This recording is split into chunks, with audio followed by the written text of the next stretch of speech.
wrong, but I kept going to show I was strong. Pushing to my own song, but you came, you made me see the weight I put on me was too much, too tough to heal. I needed time, I needed to be still.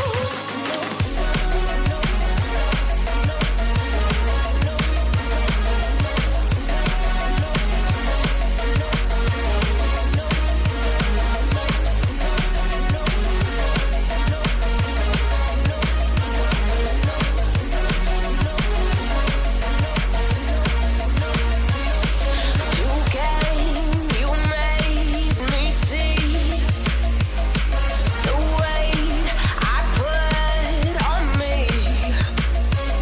was too much, too tough to heal.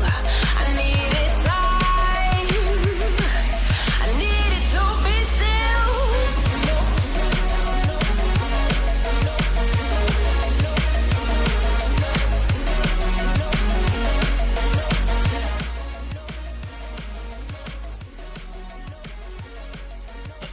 Boys, I know I'm late, but yeah, let me get the webcam all set up because I'm sure it's all kinds of scuffed again. It always is. It is. Let me fix it by giving just a bunch of gain. I do wonder if I can just like give it gain and then just leave it as that somehow, some way. It looks good enough though. I think it looks good enough. How y'all doing? Welcome back. We're gonna dive into some duels in just a little bit here. A lot of you on EU said they were doing this way too early. Where's Jake, dude? When does you guys' clock change, man? I feel like everybody's different. The clocks in Russia on one thing. The clocks in EU are another. The clocks for NA are a whole nother. We apparently change ours, like go hour forward, go hour back, or whatever, at a different time. I don't keep up with it. Also, let me know if the audio is a little too loud. I can lower it if it need be. They changed up a bunch of like audio dials over on the OBS, so it's not like I can really keep up with it, honestly. But yo, EU, where we at? Also tonight, I'm not streaming it, but they got the decor prop hunt mode on PTR. If you are interested in decor prop hunt shit at all, join us on PTR. Like if enough of you guys join, there's a good chance you're gonna run into me. I'm gonna be doing that after this stream is over for the duels. So I'm gonna be doing that. Is red? Oh, this is it's red anyways as always. We'll see how many res they are, Jeepo. We'll see how many res they're gonna be tonight. They did nerf reds. They did nerf reds recently. By the way, my man, my god, my music. I have like 2 tracks playing at once. We're just gonna let the midnight track play for a second and then we'll fix that. Yeah, we'll fix that in a bit, dude. I've just been letting like natural music play the streams. I've been liking it a lot. But okay, I also gotta disable all these add-ons. I've been trying to check which add-ons work, which ones don't. Yeah. Where's Johnny, by the way? Is Krager on tonight? What have you got, man? Who do you have? Let me get this out of the way. Here we are. Alrighty, let's actually get some duels going. Also, let me go and post how to join duels. I keep forgetting to do that at the start of the stream, but if you guys do want to join, you'll find the groups under LFG, Raids, Legacy, under Molten Core, normally. But yeah, Kragar, yo, get over it. He's ready. Are you kidding me? Johnny! I'm gonna need a quick group, man. Quick group. Ты теперь всегда начинаешь with времени каждую неделю. Let me get some Russian keyboard. Oh my god, we got Tom in here, we got Radimus, we got Rest in Hell. Привет. Мне тусек. One thing at a time. Каждую неделю. Do you неделю. How do you say Liu? Неделю.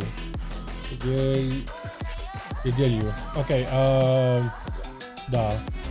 Rotate him again. Думаю, в это времени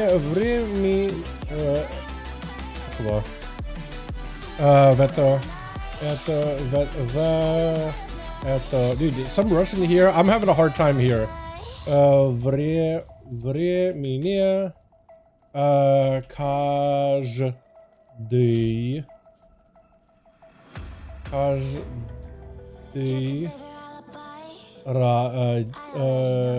раз.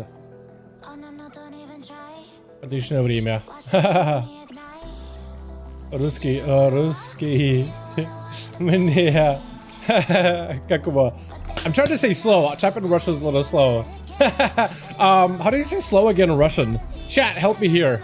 Help me out, fam. Help me, boys. Русский мне чуть-чуть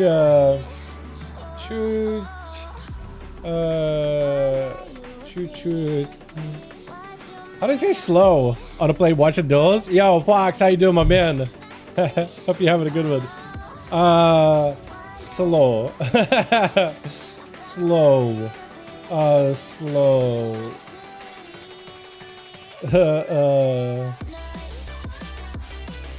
How do you say slow in Russian? How to say slow in Russian?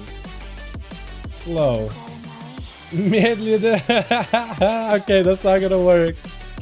Русский мне чуть-чуть медленнее.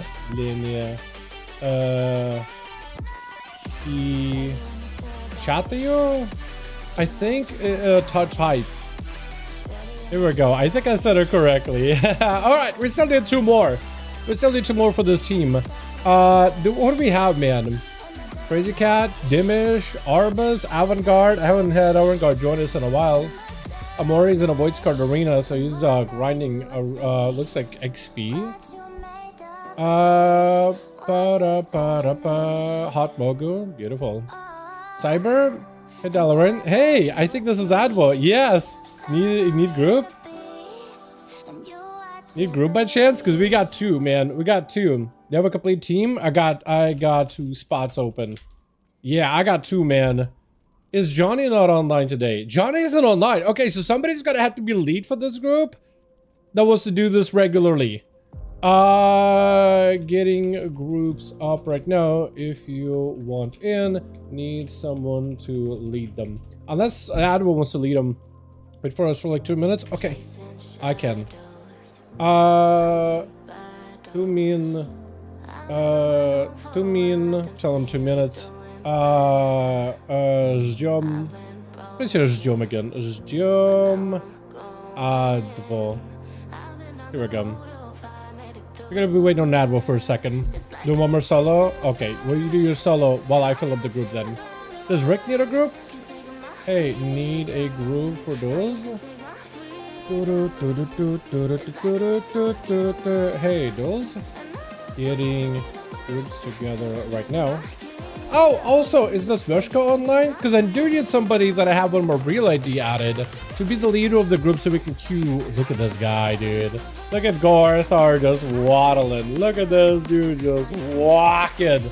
Just walking. There it is, man. RP Realms. You gotta love him. You gotta love him. Oh, let's go. Let's get Rick in here then. Let me log main. Okay, perfect. You will probably be lead. And, cause Johnny isn't on. Okay, so the whole lead stuff and reshuffling the groups, I will probably have to help out whoever's lead there, man. Hoping to see Diabolica live. That's tomorrow. Be here tomorrow. Maybe Dia will be around tomorrow. Dia is on NA rounds. And NA duels will be a little bit later. Like an hour later. Compared to how we do it on NA or EU. Yeah. Let's see.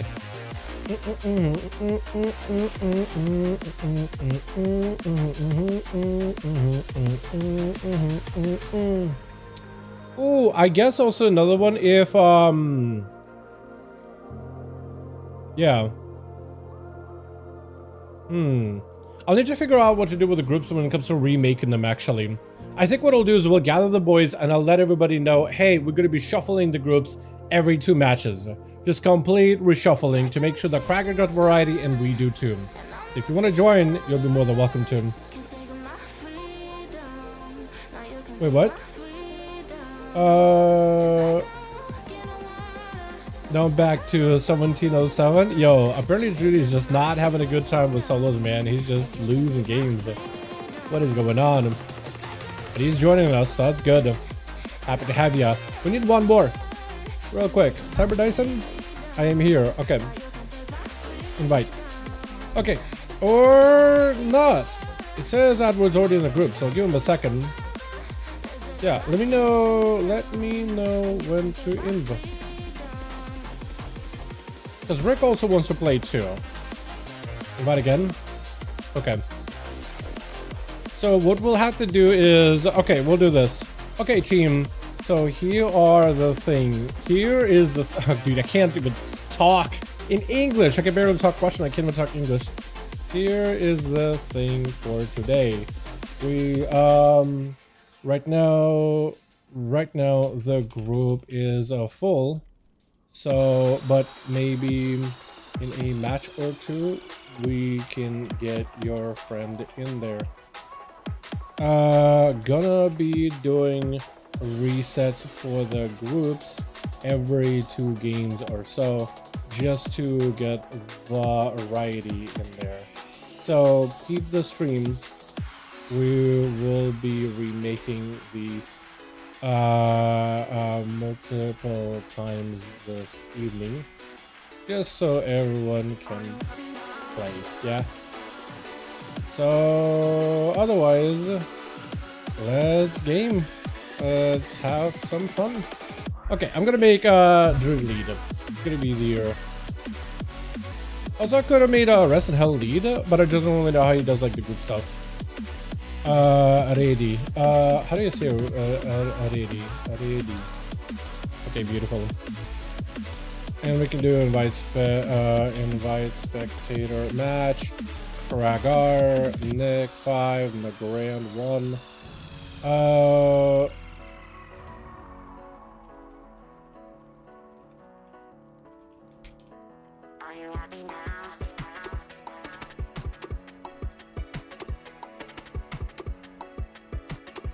Let's see if it works. Maybe Nagrand Arena is not working.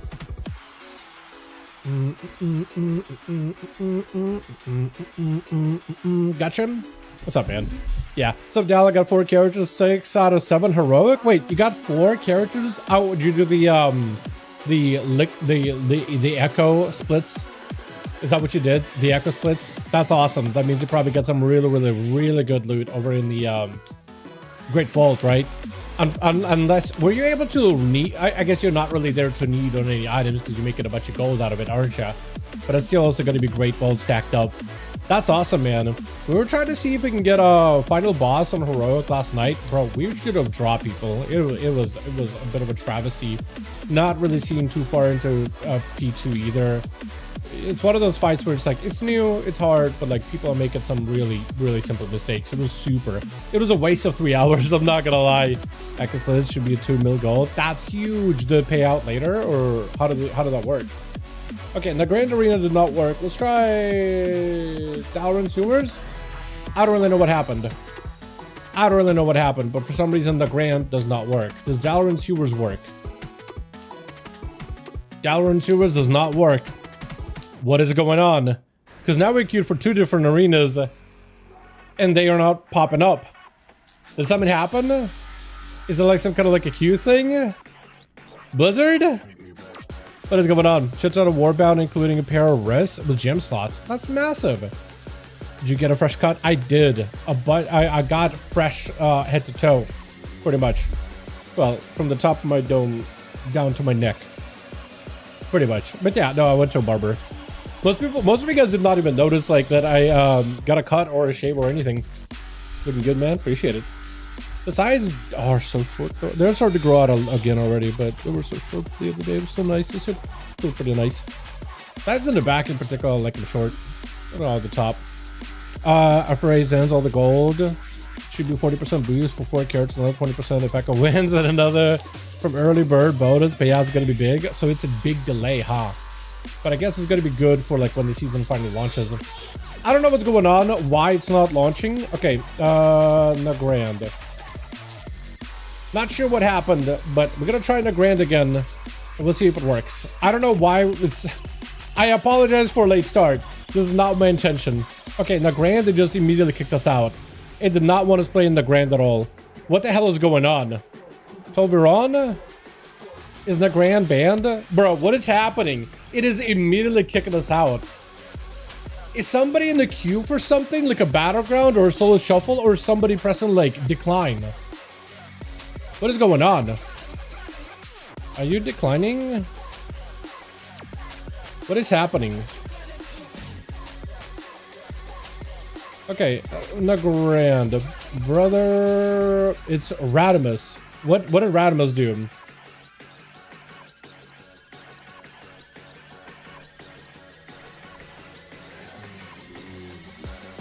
Hold on a second. I smell burning and I want to just make sure everything is good. 2 seconds.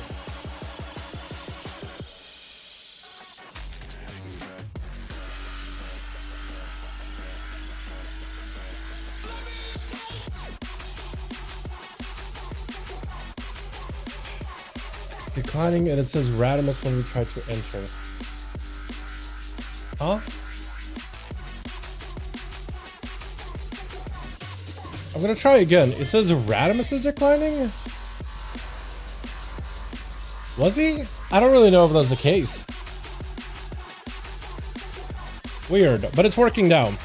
Anyway, as I said, every 2 matches, we're gonna remake the groups, by the way. Every 2 matches, we're going to completely remake the group. So if you're hanging out and you want to join back in, we are going to be remaking them pretty regularly. So Adwo, Drudy, Radimus, Tama, how you doing, by the way? Beautiful. Rest in Hell, we are going to be remaking these pretty regularly. Any boys over in the team Krager, if you are watching this stream, like Toxie, I see you over here. I see you. Gossagry, I see you over there too. I see you. Got one, is Krager going to rotate his groups? If you want to join my team, that'd be great. Whenever Johnny logs on, I'm sure he's going to be able to take over it. Or we could just have, like, Rick do this instead. Rick take over groups and stuff. Which? Radimus offline? Well, it looks like we got it fixed up. Gossagry, look at you. I like that. I really do like that monk set with the tats, man. It is so good looking. It is so good looking. They were really cooking with that set specifically. Like, just act... I feel like monks usually they look the same. Like, all the Miss Padaria sets, and they basically just... change them up a little, like a slight color here, a slight couple little jangly pieces there, but they all look the same. It's like the same monk hat, same monk shoulders, same monk like belts and things. And Rest in Hell, try to see if you get an opener versus Toxie. Gouge is gonna not avoid the Sigil of Misery, letting Toxie get hit in the opener. It's gonna be, you guys are already ready to get blessed. Mad damage on Arrested Hell. Toxie already feeling the pain. Is gonna go for full Deathmark, Kingsbane, everything available. Kidden Shot to follow up. Does he just take out the Demon Hunter? He ain't just gonna need summon for this. Taking a lot of damage. Does go for Warlock Hellson. Is gonna need to get himself the burning, fiery immolation aura rolling in. Toxie try to see if he can back up out of the quick stun. Shrieking to follow. Gouge right after. Has advantage. Does he just go for cheap shot? No, not yet. Cloak of Shadows just use a couple of dots. Demon Hunter going for a leap. Big blade. And that's going to be a Lance. I don't know. Is that Lance going to be enough? It looks like he was able to avoid it. Smoke Bomb keeping him in play. But I think this Lance is cheat death. Oh, no shot. He won with that, dude. That cheat death was legendary. That was amazing. I honestly thought it was over for the Rogue. But then he's like, you know what? I'm just going to cheat that death completely. Rogues get away with the nuttiest things, dude. I said it before, and I'll say it again. Why are they attacking Kragar? Okay, looks like they'll back away. Nuka back here too. Got ourselves Spicy Bun. Spicy Bun is gonna be up next. I also want to see, dude, the buffed up Warriors, which was needed. Last week, it was a travesty watching Warriors play. Like I'm rooting for Warriors every time, and it's like, every time they go into a duel or PvP in general, they were just like a wet noodle. And hopefully with some of the buffs that came this time around, maybe it'll be better, a little bit better. Drudy going in for full incarn. That's going to be Spicy Buns going in with a full root. Does get himself a big ray of frost. It looks like Drudy, even though he's the one using offensive power there, he is the one just getting absolutely decimated. Does go in for a bit of a heal, trying to power shift to get around these slows. And it looks like it's going to be Spicy I think picking up the eye, right? The eyes are up. So I think that's what his point right now is to do, is to pick up the eye so you can always catch Druid. Out of stealth, he sees him. He knows exactly what he's at. Still getting a stun opener. Blink available for Spicy. Quick charge by Druid with a bash to follow. Trinket right after Spicy. Are you playing normal Blink or Shimmer? You might need something. And he just goes down. I'm not sure what happened. Did he play Wall? I don't think he played Block. Is that a thing? Do mages ever play non-ice block in PvP? Spear down. Druid stuck. The beast has been chained down. Ain't nowhere for him to go. Krager able to get himself a pressure opener. But it's going to be try to go for a leap around the corner. Quick stunner onto Druid. Try to see if we keep the damage as best up and available. Charge right after Druid. Looking to back away. Demolish does connect. Clone is going to go for a quick reflect. And this is going to be Druid trying to see if he can dodge it. Actually, Druid cloning himself there might not have been the worst move, honestly. Is still gonna land a clone onto Kragar. Trinkets out of it. Charger intercept the Druid with a Colossal Smash, but he honestly cannot catch up. That is the tough part about a warrior, man. The mobility they have with between charge and leap is good, but like actual mobility of just waddling from A to B, it is not existent. And Krager is going to go for a leap to cover a large bit of distance, but that Typhoon is going to put him out there, reflect in order to dampen some of the damage. He's actually looking fairly survivable, and I'm seeing he's got a bunch of random shield procs happening. I am wondering if it's playing the embellishment for the big shields every 2 minutes, which is a thing that I saw some players fairly already. Apparently it's really cheesy. Or if he's playing like enchants and things like that in order to give himself more survivability. But for an armed warrior, that may not be the worst idea, honestly. The spec can do a lot of damage. He's got himself the Zerker. I think to try to make sure that stun does not last long whatsoever, is going to get himself the Colossus Smash with an Avatar to break out of the roots. Reflect up with a big Demolish. Druid does have a Bark Skin. Is it going to be an opportunity for Druid to maybe get some counter pressure damage? With the Cyclone does create some distance. Does also have a lot of offensive power with that full incarnation, but looks like he's not going to sink any of that damage into Kragar. Catching him with a quick Stone Bolt. Try to keep the pressure onto Druid. Quick Spear, leaping in, not letting Druid go anywhere. So this is where Druid cannot use the mobility to escape the warrior, and you can see the damage of the warrior really start to stack up. Got himself a charge. Blaze Storm to break out of that route really quickly. Does have another charge to intercept him yet again. With a fear before Druid can escape. Does burn a Trinket just to make sure he can get out of there. With the knockback, Kragar unfortunately is going to get him with a slow. It looks like the slows on a warrior are detrimental. Like really detrimental. Like so far Druid has been doing a decent job of at least staying away from Kragar, keeping him at a distance, and those little knocks and roots and things just gives them that opportunity to escape. It looks like Kragar has a lot of potential damage. Maybe it needs a bit of a ramp up. It needs a bit of a build up. Does go for Zerkers in case there's going to be an opener by Druid. Does go in with a root from a distance, and Kragar just stuck super far away. Is going to be some passive damage. Unfortunately, it looks like Druid also cannot really do much here. So Kragar needs a bit of a ramp up by the looks of things, unless he can just find some massive damage out of left field. Druid has also a little bit of a ramp up too, so his sustained damage may not be enough. I don't know if he got like a sustained damage build or not, but he may need a little bit more sustained output if he really wants to put some pressure into Kragar. Does get himself the Eclipse. That is adding additional damage actually with Incarnation. Trees are available very, very soon. So I'm wondering if he's going to follow up with that. And those slows from mushrooms, those random procs, are actually huge for him. Trees around the corner to make sure they do get the Moonfires onto Kragar, adding additional damage. Defensive stance up for Kragar, looking for a charge into a leap. That is going to be a Colossus Smash. He's close enough to actually land the bash, Trinkets out of it, knocked back with a charge to intercept him. It is going to be some movement, but a spear keeps him in place. Druid stuck in bear form, does not have a bar skin, so for Kragar, whatever damage you get out on Druid, now is the best opportunity because he can't go anywhere. Try to see if you can use those charges anytime Druid disconnects to stay on the Druid as best as possible. He's got shields, short stun for a second, big Demolish to follow up. No bar skin, Druid is in the execute range. It looks like, yeah, it looks like for a warrior, it takes a little bit of time to ramp up. But once you do, the damage just starts flowing. Tama up next. I do like this set. Tama's always played a Pandaren, man. Ever since he started joining duels, always been a panda. This guy's looking like an absolute goober. All grayed out, monochrome with Jaina's looking staff. As a Frost though, I think he's going to be in a fantastic spot. If you thought, great job warrior, fantastic Zen, yeah, fantastic for him. If you thought Druid was really rough with those slows on the warrior, I mean, Tama being a Frost mage who's just all slows for every single one of his cast spells, I think it's going to be absolutely abysmal for Cracker here. Possibly might be really tough for him. And it looks like Tama is playing into, by the looks of things, Spellslinger is going to go for the altar to try to see if he could just reset it. Charge out of Cracker, but it's going to be immediate blink out of Tama. Yeah, he does get him some additional images from those blinks. It's going to be a Panda Racial to try to see if he gets some CC. Blazestorm does not let Cracker get up to Tama. Is going to whirlwind him out in the open. There is going to be a full stun. Cracker does go defensive stance. Does not sit that stun long at all though, so that's really good for him actually. Spear down on Tama, will not be able to blink out of it. Does go for the block. Shattering throw out for Cracker to make sure he can get out of those immunities. Tama tried to escape. Is going to go for an Aviz. Cracker able to whirlwind him out. Nova on that charge, which is so brutal. And Cracker does go for a fear. Yet another Nova connects. How many freezes do you have? And Tama got plenty of slows with those flurries. Lances crashing down, shattering bones of Kragar. Does have a short reflect for a second. Has a rallying cry. Has a big defensive tomb with a die by the sword. Is going to go for Trinket. Interrupt Tama on Frost. Is this going to be an opportunity for Kragar just to go in for damage? Unless you have a leap. He does have a leap, so he's able to reconnect. Tama blinking back in there. I don't know if he got a Blade Storm. Is going to be a Nova, unfortunately. With a spike right after. Not feeling good. Big defenses out of the warrior. Just needs to find a way to stay on top of Tama. There goes the block for Kragar. He won't be able to catch himself a reset. The pet also adding additional slowdown. Frozen Orb is going to randomly root you in place with a freeze to follow. Does go for a short stun. Tama with the Ray of Frost. Kragar breaks out of it with a quick interrupt. Does still have Rallying Cry, so he's still got one more ability behind his sleeves. Avatar charges in. Does he find Tama? Does get him super low. It's going to be a breath as the mage disengages. Does Cracker have a way to reconnect? He's trying to find an angle. A leap may be able to do it.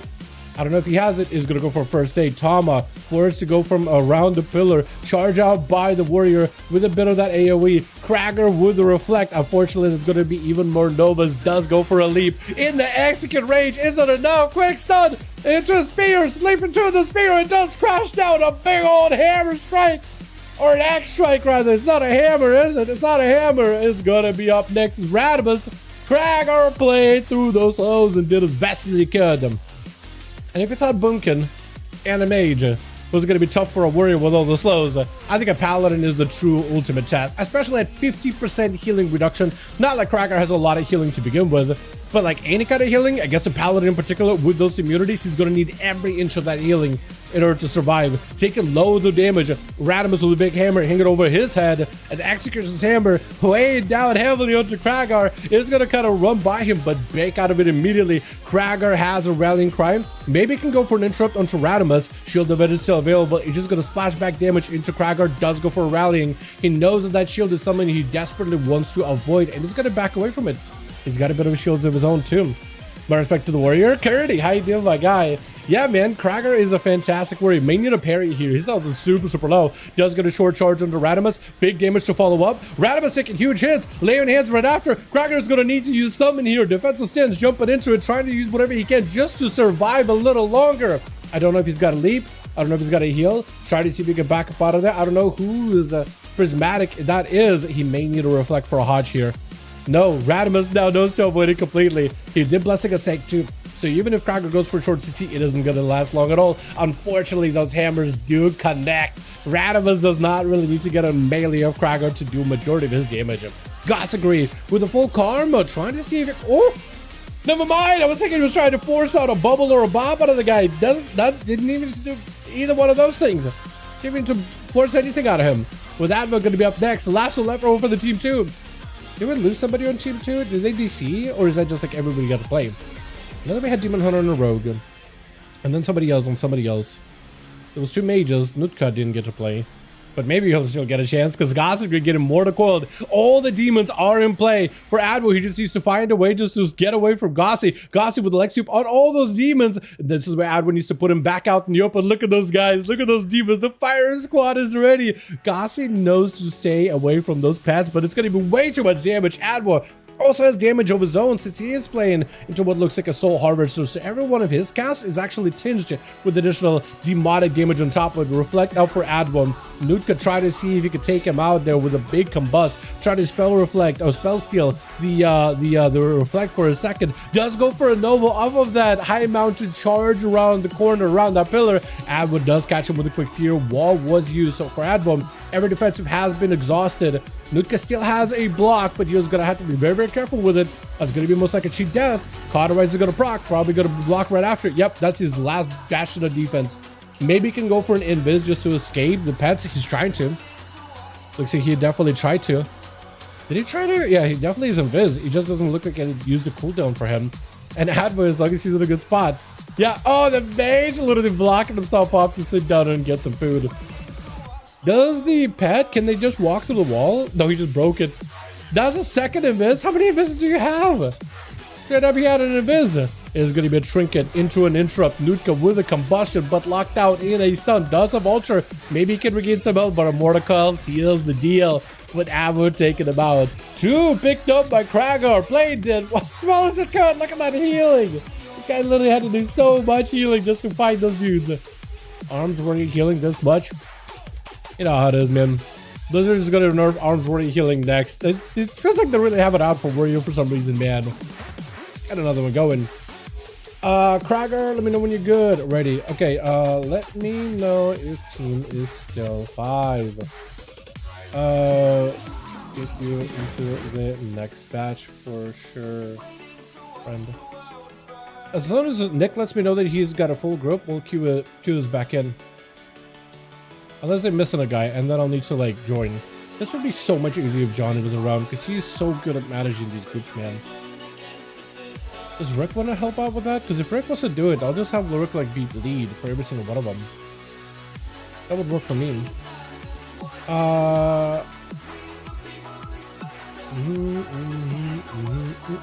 We have 4?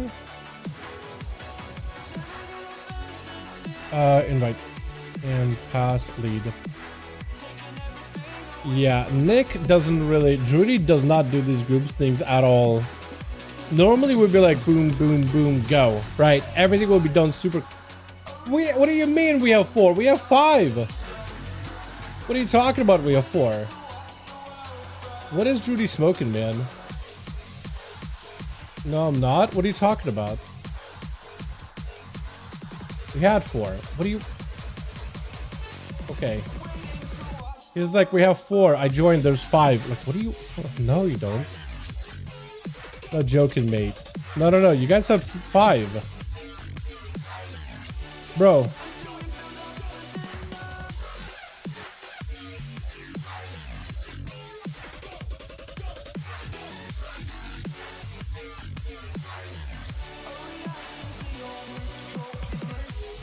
I checked the groups. You guys have 5.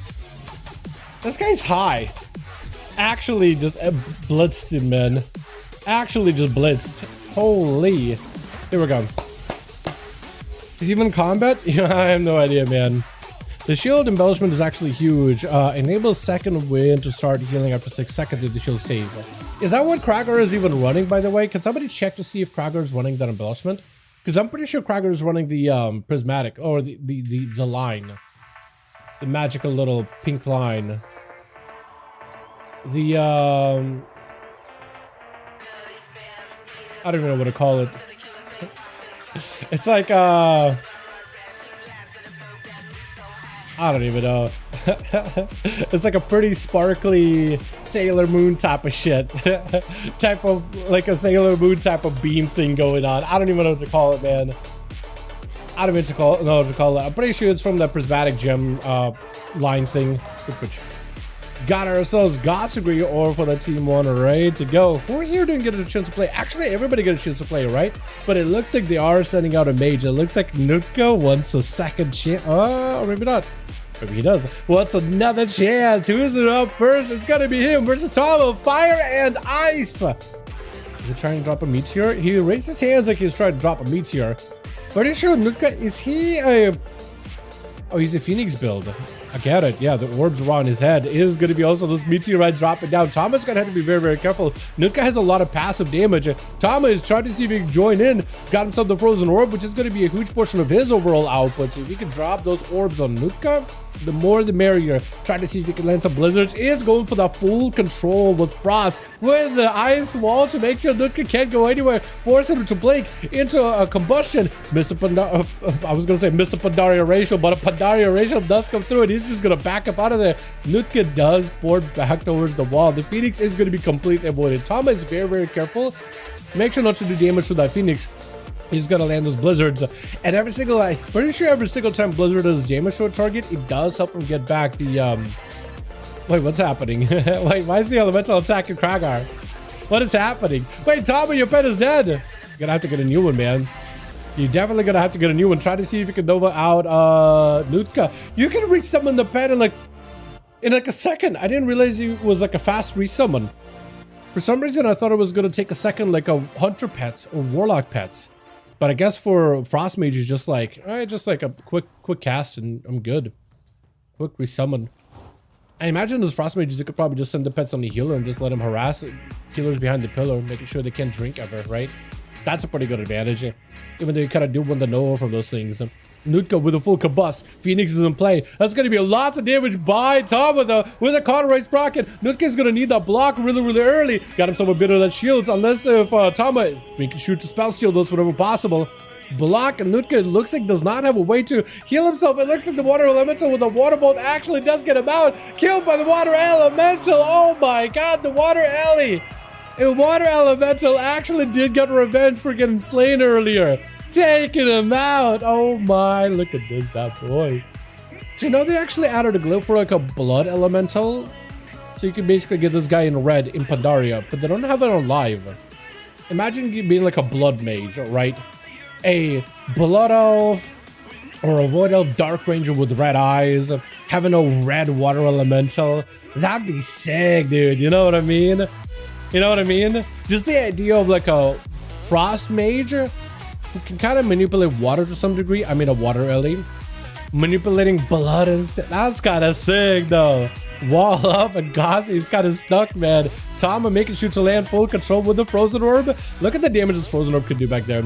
If he just sits there on him, it's actually a decent bit of damage with a ray of frost. Oh my god, Gossy could die. Oh my god. The shatters were amazing. Tama just lined up everything on Gossy, and Krager is going to be charging in next. Last time Krager was able to stand toe-to-toe with Tama, is going to be a quick trinket into an interrupt. He's going to be still stunned onto Krager with a big spike flying through. Altars available. Tama might actually just have to cancel the altar. Krager just going to reset behind the pillar. He does have that elemental that he's going to have to deal with. At least build some rage off of it. May not be the worst move. Stun. Tama, does he have a blink? It looks like he's out of blinks. Is going to be a block onto the spear with the shattering throw. Does he still... Is he still speared? I'm not sure if block removes the spear effect or not. Reflect. Oh, Tom is making sure he's able to trade all that versus Krager, making sure he doesn't get those casts off. All those spell reflects, he's going to be able to avoid them. Does go for immediate blink. Lead by the warrior with a reset by Tama. Full ray of frost to follow. Krager takes huge damage. That frozen orb is following him. Look at that thing. It's actually so good now. Look at that frozen orb go, dude. Look at that thing go! It's actually moving! I'm so not used to it moving. And Tama looking to end this duel right here with a big old spike stun into Krager. Ray of Frost! Oh my! Tama is back in action, baby! I haven't seen this boy in a second! Man! Rogue runs in with a quick road cheap shot, looking to get full damage in. Tama with a block. That wasn't the Kingsbane. Maybe could have waited until Kingsbane was up. But he decided he's just going to get himself a full-on reset. I feel like Arms Warrior cheated with a Dev's wife? What do you mean Arms Warrior cheated? Weren't Arms Warriors doing like noodle damage just a week ago? DFA down for Toxic, trying to see if he can close the gap with Tama. Does get himself a Garrote Silence. I guess he caught a re-stealth off of that. Oh, there's a meld. Invis out for Tama. Gouge as the rogue goes in with a Kingsbane. Looking to potentially amend this duel right here. Vanish out, but unfortunately Toxic is super low on health. This is where Tama just needs a little bit more dim. Quick interrupt into a Garrote as the rogue caught another reset. Vanish is available in case he needs to. Ray of Frost may be enough. Cheat death onto the rogue. Does Tama have any dot damage? I don't think he does. The rogue is not dead. Tama, the rogue is not dead. Oh, and the rogue goes in, taking him out just like that. Well done, well done. Man, Radimus is up next. Try to see if he can get himself a go versus the rogue. He got himself a Ice Frost Mage. I keep calling him Ice Mage sometimes. And assassination. I don't know if Toxic can do much here. I actually think Toxic will have to play the game super slow. He's gonna have to wait until sippy cups are available. So honestly, for Radimus, it may just be a eye angle. You got eyes on either side. You may just need it, man. Unless you just let him get a full reset. Wait, hold on, Spicy Buns. If we drop down a food buff for him, he can just sit down and catch food. And then we can at least get this duel started really, really early. You may wanna. It's up to you. It's up to you. Why you look so grumpy? Why does it look so grumpy? Why does it look so grumpy? It's gonna be an opener by Toxic with the gouge. And all the dots on to Radimus getting the shot with Kingsbane, letting the dot damage do its work. With a flash of light available for Radimus, not taking too much damage, but 30% dampening is going to mean that Radimus healing is going to be reduced quite a bit. Especially if you have that one poison, and if Radimus does not dispel it, it is going to be taking less and less, it's going to be taking way less, getting less healing out of everything. Cheap shot blind, but Radimus, it is going to be a death pact out for Toxic. Does have a trinket for this, may need to use it here. It is a lot of damage, does go for the trinket. Evasion is available, but I think he's just dead either way though. Blind, I think he just might be lights. Sipping up saves him last minute. Is looking to catch a reset. Radimus with a blessing of protection. Toxic may need to go for a cloak. Evasion doesn't matter. Cloaked it, but the physical damage still went through him. That is unfortunate. Technically, a lot of paladin damage is holy strike damage, which is a mix of holy and physical. But as a rogue, if you cloak, the game decides in most cases when there is a magic element to it, cloak or shadows usually immunes it. But I think for paladins in particular, it just decides, oh, you have a cloak? Well, I now identify as physical damage, and it's just like, okay, so cloak does nothing. Got it. Because I had like if you're fighting against a Death Knight, I'm pretty sure when you cloak, obliterates does nothing. Like, you still technically take the damage, it's all frost, so, you know, it actually immunes it pretty much. But with the paladin, it just decides, I'm physical now. I'm holy now. It's very flexible in like the best way possible. Even demon hunters, right, who's supposed to be chaos, which is magic, like all kinds of magic, fire, shadow, holy, arcane, and physical combined together. Even there, it's like, oh, I'm mostly magical. So cloak would work. And Radimus does finish the show there. Butama picking up 3. Well done, well done. Alrighty, let's remake the group real quick. And Johnny, my boy, you back? Let's do it, man. Got late to the party. Start a group. Start a new one. Everybody over with Judy, that team, we're pretty much remaking it real quickly. Rick, Judy, Advo, all of you guys, we're reshuffling it. Shuffling it up. Shuffle time. Group shuffle time. So if you guys want to remake it, more than welcome to. Whatever. I'll start the group. Johnny, you join me. I'll start the group. Johnny, you join me. Is this gonna bug out if I do not cast on Althrium? If I do... I am gonna have to remake it. Okay. I'll remake a new group. Krager is also going to be swapping some bodies. If you played in Team Krager, you're more than welcome to join me. The new group is up. Join us. I'll invite you and give you a lead. No. Leave. No. Leave group. And join back up. Tell everyone else to do the same. Oh, he already did. Okay. So, Judy... Johnny, I realize how badly I needed you for these groups, man. Need 10 minutes, game is updating. We're still more if I don't make it before it's full. Okay. I'm also gonna let them know we are remaking the groups right now. Back in LFG to get the variety of players in. Okay, are we making the group right now? And Rogue does are messaging me. Making the group, got a spot for you right now. Perfect. He's in Kragar. Beautiful. Okay, let's go. Let me get Rick in here. Okay, so I want to get 2 people that are new and 2 people that already played. So I guess you could pick up Radimus and Judy, but then I'll need to get fresh new bodies. Here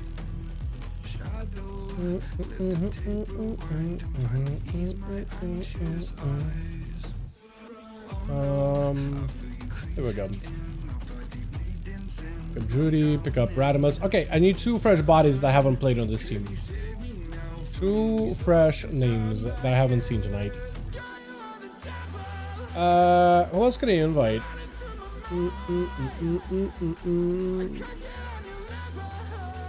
Inator? Does he join these?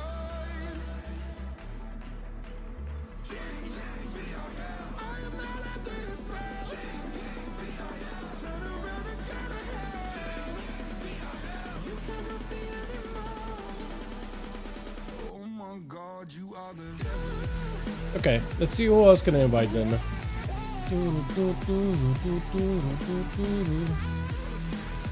Drug dealer? I like that name.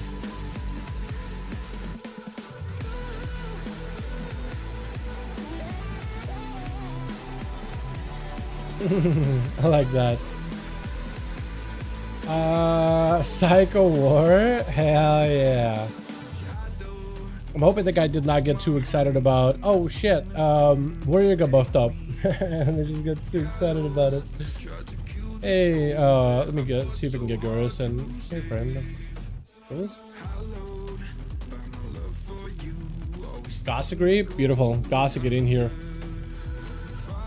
Beautiful. Okay, so with this we'll need to raid. Here we go. We need uno mas. One more. One more and this group is set for a couple of rounds. Yeah,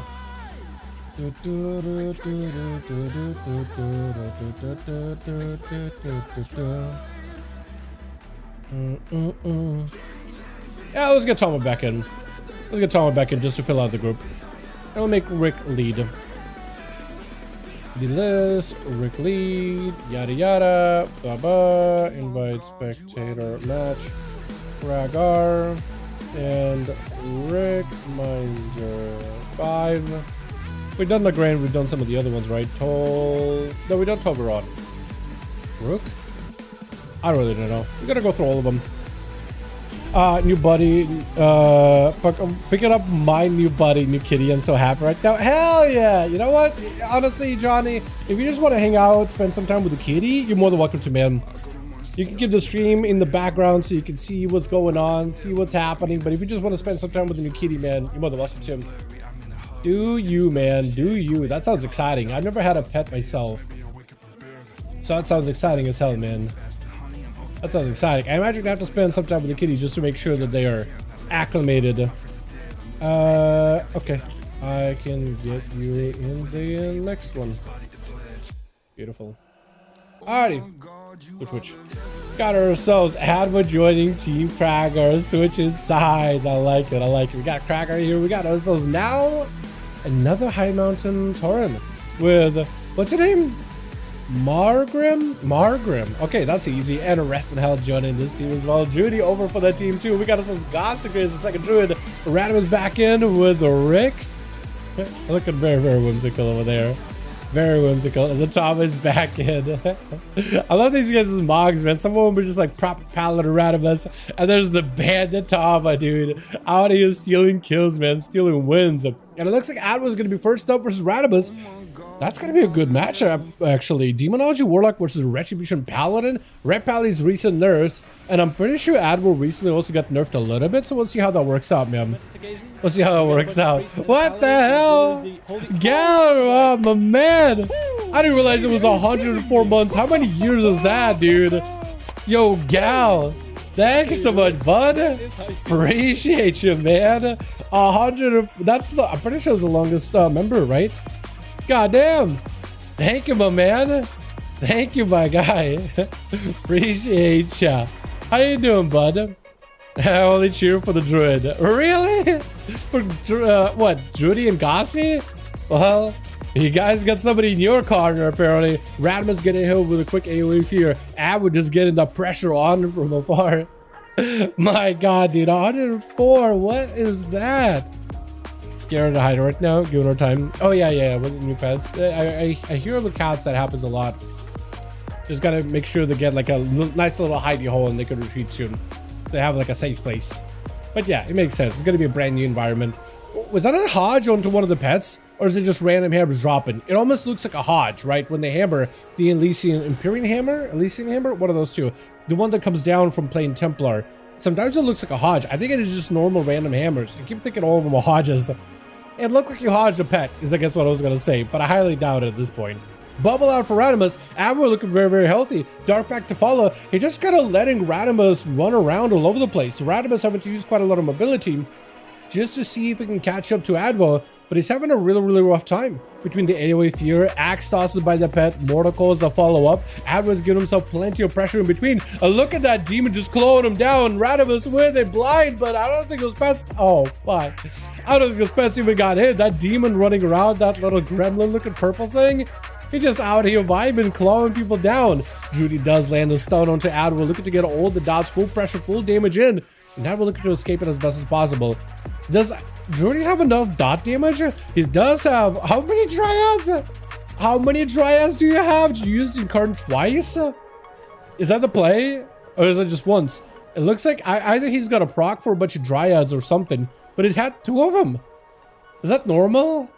I was gonna ask initially, does Drudy have enough like dot damage to just like put all the dots in and just stay away from Adwo letting meld behind the pillar? But I don't think he does have that kind of a build. I think he does have to stand there and get line of sight and get some casts off. But Drudy getting absolutely wrecked right now. So many pets with a big old, what looked like a Pit Lord now for, not Pit Lord, but a Doom Guard for a second. The big Tyrant pet is in play, buffing up all those other pets as well. It is going to be Drudy going for as many regrowths as possible. Adwo does get himself a different angle, pushing up a little bit. Drudy with a Cyclone onto that pet and just trying to see if he catch up as much health as humanly possible. I've been good back to playing WoW at midnight. Seems pretty fun so far. Oh yeah, brand new expansion, brand new season at the start. It's always fun. It is always going to be fun at the very beginning. Usually is. And Drudy just funneling some of those Raz damage into the pet. I also do like how druids have like that instant cast wrath that they do, those instant solar bolt thing they got. But Drudy has tried to cut across down the middle, does get hit with an axe toss. Massive shields are available for Drudy, but they do get burned through very quickly. 50% dampening is going to start to ramp up little by little as the games are getting into a little bit longer. Port out for Adwo. Unfortunately, all the pets have a bit of a delay before they catch up to the druid, but I don't think it matters. It looks like Drudy's health is just way too low to be able to survive anything here. Just one more hit, one more demon bolt, one more bite, and I think he might just be out of this. It's going to be the demons clawing him around the corner. And Adwo, all he can get it to do is put enough pressure on the druid, not let him stand there and cast regrowth, and let the pets do the rest of the work. With Gossagri trying to see if he can get himself an angle as well. Feral Druid, so as long as he puts the blades onto Adwo, I think that might just be enough. Quick AoE fear. Gossi chooses to trinket the Axos from before, so now he's in a position where he could get control the entire time. The firing squad of Imsa is at the ready. More pets are joining the action as Gossi's gonna actually back up behind the pillar. Barskin, I'm pretty sure, was used just now, right? Does go for a quick melt to try to see if he can escape, but it's gonna be those pets getting recentered with a full-on Tyrant ready to go. Leap out by Gossi, port out for Adwo, and Gossi's looking to re-engage, get those bleeds back on there, but as soon as he closes the gap, the Mortal Call sends him out. Axtos locks him down, and he's just surrounded by so many demons, just getting blasted out, wall to follow him. And Adwo may have to use more mobility. That is going to be all the dots in. Does go in for what looks like a stun on one of the pets. I think he actually might have maimed the Doom Guard while Adwo shadow melded that. I actually think that's what happened, because it looked like the Doom Guard for a second like was hunched over with a stun icon above his head. So I think that actually might have been a really sick meld by Adwo, avoiding the stun altogether. Goss is still able to maintain himself, but without a trinket, he's just under the commands of Adwo, under full control of a Warlock. I don't know if he's got a Mortal Coil follow-up. No, he's going to go for a port instead, letting those pets do work. Roar on those pets, Barskin up for Gossi, looking to catch up with Adwo. He's got a Tiger's Fury, but as soon as he goes around the corner, Mortal Coil runs him in the other direction. And the procs for Adwo is going to be more than enough. That is rough, dude. Tama is the last one left over for the team too. Adwo, I think, is potentially looking to get himself a clean, perfect match here. Tama does blink him. Ring of Frost to stop the pets. Unfortunately, he does go for a trinket. That is going to be reflect up for Adwo. Does have the pets. He does have the Tyrant. Tama backing up out of there completely. Adwo definitely needs to make sure he gets all the slows onto Tama. Got himself the hand to go down. The drain from a distance is going to help his pet recuperate a little bit of health too. And it's going to be Tama just blasting out at the Tyrant. I don't really know if the Tyrant can actually die all that effectively, all that quickly, can it? Tama is just taking so many hits back to back, does go for an invis for a second, gives him a bit of that DR. Unfortunately, won't be able to use a damage reduction to deal with Adwo. Quick interrupt on that shadow, on that frost, and is going to go for the gateway to try to close the gap. Quick Mortal Coil, does go for the trinket into an axe toss. It's going to be a stun trade, but unfortunately, I don't know if Tama can really do enough here. Fear right after, block to follow as Tama finds himself with no health whatsoever. has himself a smidge of healing. Just the smallest bit of healing. Maybe he can pop out of the block into a Warlock Hellstone. He's going to need something. Immediate shield, immediate Warlock Hellstone. Try to see if he can get out of there. Summon up the Water Elemental to add a little bit of control into the rest of the action. Apparently his Water Elemental was pre-feared. It looks like those pets are going to get frozen. But unfortunately, the Water Elemental is still out. Tama is invisible, so he's able to at least escape. Isaac getting picked up by Adwa is going to be able to see him from around the corner. Spike around the pillar into a reflect. Tama with no help whatsoever. One more hit is good. It's going to be lights. Axos to follow. Does go for another block. Barely alive. I really don't know what Tama can do in this situation. Last desperate attempt to try to see if he can land a stone onto Adwa, but Afira walks him out. And I think the Warlock has secured himself the easy, not an easy, well fought, hard fought, fairly challenging set of players that he's playing up against, but not a perfect game. I thought he went for 5. I thought this should have been a perfect game. Am I wrong about that? I may have been. I might have been. Okay, we'll see if we get that team back in action yet again. Judy, do you still have everybody in that group? Because if you do, we'll send everybody back in. 9, 20. This Krager is ready. Yeah, Krager is ready. Okay. Crash button back. Nice. Is the team ready? I guess so. Is the same team, so I guess 5 XD. Can you double check?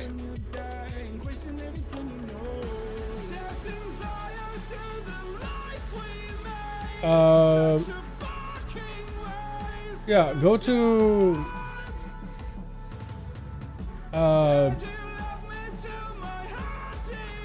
go to friends list. What was it called? Social.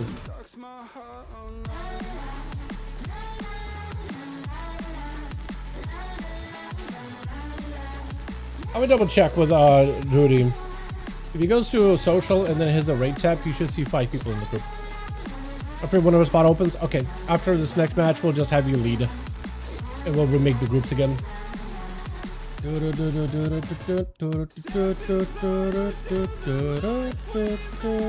got 5. Beautiful. Let's do a. I don't know. We've done Rook. We've done Hook. I think last time we did Maldraxxus Coliseum, that didn't work out super well, did it? More Warlocks? Yeah, with how good Warlocks are looking. Definitely should be seeing more Warlocks in the next few weeks, man. I imagine there's going to be more people rolling up on a Warlock. They are pretty strong looking, aren't they? I mean, we saw that on NA last week. Destruction with Diabolical. He was just popping off. Him and the Succubus were basically a 2v1. Pretty much. You know what I mean? And Death Knight. Death Knights did get a buff recently with Unholy, didn't they? They did get a buff, didn't they? You're right. You're right. These goons, these ne'er-do-wells. You got 5, right? Yeah, you do. Yeah, you do. Let me see if I can take off the jacket. I did it awkwardly, but it's okay. It's okay. Yeah, turn into Diabolic fanboy. Dude, Dia is really good at Warlock, and Dia's been doing these duels for a while. He's gotten better too. He's really, really good, but now I think he might just be straight up unstoppable. I didn't realize he went for Glad last season. Which got ourselves Adwa over the team 1. Not gonna be first up. Is it gonna be? Is it gonna be now? Or is it gonna be Rest in Hell? I think they're trying to figure out who's gonna be first. It looks like it is gonna be Rest in Hell. A switcheroo, a switcheroo. We got Margrim, we got a Cracker there as well. And it looks like Demon Hunter versus Rickmeister. Demonology Warlock versus a Demon Hunter. Can this Demonology Warlock tame this demon? What is this spinny thing you got going on? Reflect up for Rick. Does that reflect the hunt back at Rest in Hell? It actually might. And Rest in Hell having to slow down and attack all those demons around him. He's just not in an amazing spot. As it's gonna be Rick summoning up a bunch of extra pets. Wait, does Rick have the he's got the big imp. So he doesn't have an interrupt pet. He actually has a self-dispel pet. So he will be able to dispel himself off of certain effects. That actually is gonna be kind of massive. Like if you get hit with a Hodge, you could probably dispel yourself as long as you have that imp that you summon. Or if you get hit with like a slow or something, or a big dot, you could just dispel yourself. That could be really good. More demons joining in as a Diabolist Rick Meister just trying to see if he could send the entire nether, the entire twisting nether over at Rest in Hell. Try to go for that Sigil of Misery. Hits all the demons, which is perfect for the Demon Hunter. Charging in, leaping in. Big glaive does connect. Rick going in for a big port. Unfortunately, Rest in Hell is just getting juked left and right. Big Inferno Bolt connects, but Rest in Hell so far is plenty alive, and Rick starting to take a little bit of damage here and there. His health bar is actually starting to get chipped away little by little as he's trying to play it super safe and super slow with Rest in Hell. Did Rest in Hell figure out some kind of like a healing build? He may have. Pit Lord around the corner. It looks like a lot of the fights that Rick is going for, it just kind of leaving the pets over with Rest in Hell without actually having to stand there next to him. Going to be a quick charge by the Demon Hunter. I think he's using the charges just to maintain himself a shield as best as possible. Using it pretty aggressively. Flying up in the air, look at the barrage down Rick, but it looks like all those pets are going to be crowding, corralling under him. That soul ripped out of his body to reduce some of the damage he can do, but also some of his healing. Mortal Call for a moment. Rick again setting up even more pets. Plenty of control over at Rest in Hell with the fear to follow up. He just got himself the most amount of control versus Rest in Hell right now, with even more fears flying out left and right. And Rest in Hell, I mean, he's just trying to keep the pressure on him as best as possible, but Rick does not want to be anywhere near him. If he can help it, does not want to be anywhere near that guy. Because anytime he does go in for any kind of blade dances, then glaive goes, Rick is taking some damage even through wall. He's taking heavy damage even through a massive damage reduction. And look at that, more cleaves down. And that's going to be Rest in Hell. I think he does have some kind of a setup. He's healing a ton. He's doing plenty of damage. Busting through the defensives of Rick is going to go for the big hunt to follow up. Try to go for a kick, does not connect. Mortal Call is going to stop him in place. Does he have CC to follow up? Rest in Hell taking huge damage. Big burst out of Rick right now. It's going to be yet another I-beam. Rest in Hell needs to pick up the demonic soul. He wants to re-enable all of his healing and damage. Rick tried to see if he can keep himself at a distance. More charges out for the Demon Hunter just to give himself more shielding. Quick Trinket Fear by Rick with another fear to follow up. Is it going to be enough though? Handle Gul'dan setting up for another big demon summon. Big Overlord charging in. Hammers, axe swing right after. Into I-beam to follow. Rest in Hell looking to catch up. Can he do it? Is the gateway back up? Rick just tried to see if he can avoid them altogether. Rest in Hell actually choosing to focus up on those demons just so he can get any kind of healing. Does land the fear onto Rick for a second, but a fear is going to hit him back in with that howl. Handle Gul'dan's Chaos Mother joins in. Mortal Call with an Inferno Bolt is going to do a ton of damage. Yet another fear to lock him down yet again. This is where the Warlock got the most amount of CC with an axe toss. His Demon Hunter is so close to landing himself victory. Might need to use a Metamorphosis here. Is going to go for I-beam. No matter just yet. He does have the hunt back. He does have someone you could potentially work with. Big cleave down, does go for a Metamorphosis. Unfortunately, Rick does end up backing up out of there. He knows as soon as he gets over to near Rick, he's going to go for that port. Immediate fear on that hunt. I don't even know if that hunt connected. I think that fear, he was so close to landing that hunt, but I feel like that fear broke it. It broke that big old channel as he's charging over to him, landing a quick interrupt onto Rick. Rick with a bit of that drag fear knockback. This is where Rest in Hell just needs a little bit more damage. I think he just needs one more blade dance and he might just take it. He's just at full health right now. Wants to end the zone right then and there. Rick survived for as long as he could, but even Rick gave up. Even Rick is out of juice completely. Just going for a last ditch effort with a fear drain life. Whatever he can recover, he's trying to make it happen. Whatever recovery he's got, he's trying to make it happen as best as he can. But I think he knows it's over. Yeah, he knows. And Rest in Hell, his health bar didn't even move, essentially. It moved a little, but he got all that healing back up. I don't know if he got it from like healing from all those demons or just attacking Rick, but he definitely figured out some kind of a survivability build over in Demon Hunter. But you'll find out pretty quick whether that build stands toe-to-toe with Radimus, where Paladins usually give Demon Hunters a bit of a trouble. Trinket out of the Hodge, big hammers flying down. 24% dampening is going to make that healing even rougher. Rest in Hell flying up in the air, landing those big old pink beams down onto Radimus. The Sailor Moon beams. And he's got himself charges around the corner. As long as he gets those charges pretty regularly, he's going to be able to get a lot of healing. Magic immunity for Rest in Hell, unfortunately, I don't think he can do a lot of physical. He's doing some physical damage. No, he can do some physical damage, apparently. I think it's because he's a Draki, and he avoided that blind completely. So now Radimus is in a position where he has to lay in hands, or possibly even bubble. Sigil of Misery. Big Blade Dance. Does connect. Bubble to follow. Rest in Hell does get hit with a stun. For Radimus, the question is, does he have enough to take it? Because look at Rest in Hell. His health bar is not even moving, really. Not necessarily. Darkness down as he does see Radimus committing some pressure. Big old execution hammer waiting, hanging over his head. Try to land a kick onto Radimus from around the corner. Does not connect. Big blade dance with a shield of Venus available. Rested Hell with a full-on I-beam. This may give him enough pressure with the Hunt busting through the shield of Venus. Radimus just trying to hold his ground. At this point, that's all he can do. Layered hands does come back up. Hodge onto Rest. But do you have enough damage? Hammers are flying, but Rest and Health bar barely making a dent, barely moving. Even as the hammers keep flying, Radimus just goes down, I believe. Unless he somehow found a way. I called that one a little too early. With Drudy going to be up next. Full dots onto Rest and Helm. And full burst available right after. Stun out for Rest and Hell. I-beam to follow. Roar for a second.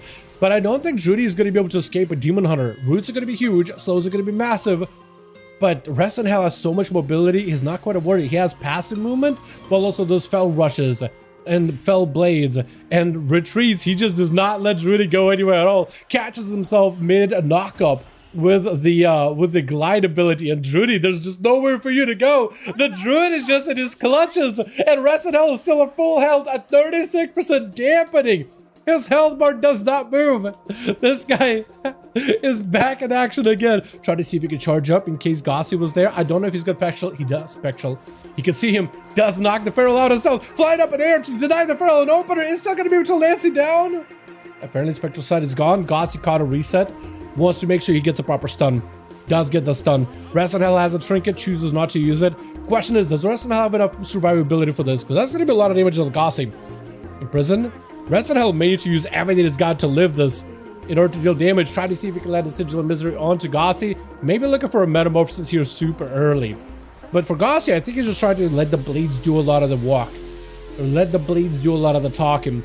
I-beam out for Rest and Hell. Does backflip out of there for a moment. Gossi with the wall, so he's trying to bunker down. Can you land a stun onto Rest and Hell to finish him off? He's got a lot of potential damage. And that's going to be Metamorphosis out of Rest and Hell. So he's going to get himself the most amount of healing. And the damage he's got is actually huge. Glaive, another charge. Does he have another? Oh my, the blade dance.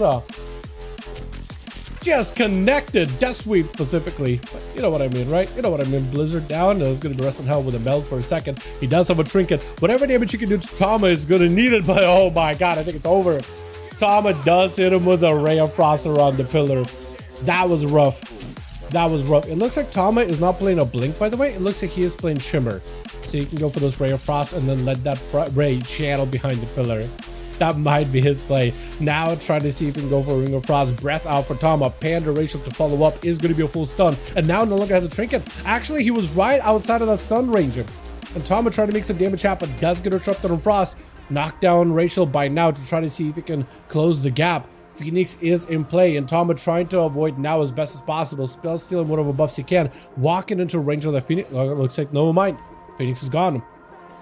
Phoenix is in fact gone. Nova's down onto now to make sure he doesn't get any movement.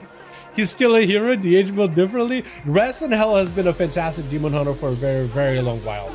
Definitely one of the top tier Demon Hunters over on the EU region. Definitely up there. Is now going to go down. Does have Cauterized proc and Tama, no help whatsoever. Does go for the last second breath. Knocked down, and looks like now it does bring back victory for his team. Unfortunately, we don't get to see Rest and Hell's damage out here, but he did pretty good. He did get 4. He did pretty good. He did really, really good. Johnny, I need you to take over the group. I need you to make a fresh new one. So everybody who was on team Call of Duty, bounce, and Johnny's gonna make a whole fresh new group. So be sure to bounce. Rick, Judy.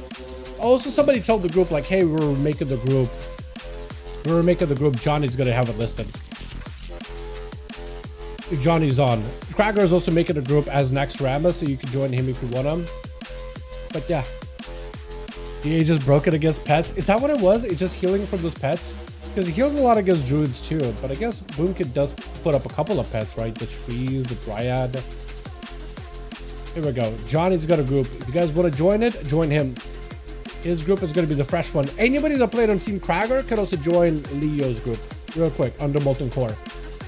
Leech scaling is probably too much. I think it's too much. Too much sounds like it needs to be nerfed. Does it though? Look, I kind of like Demon Hunters where they could do some.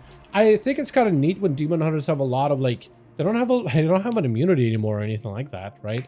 Darkness isn't really that much of a defensive. Like you can drop it down, it kind of helps, but sometimes you can just get bad RNG.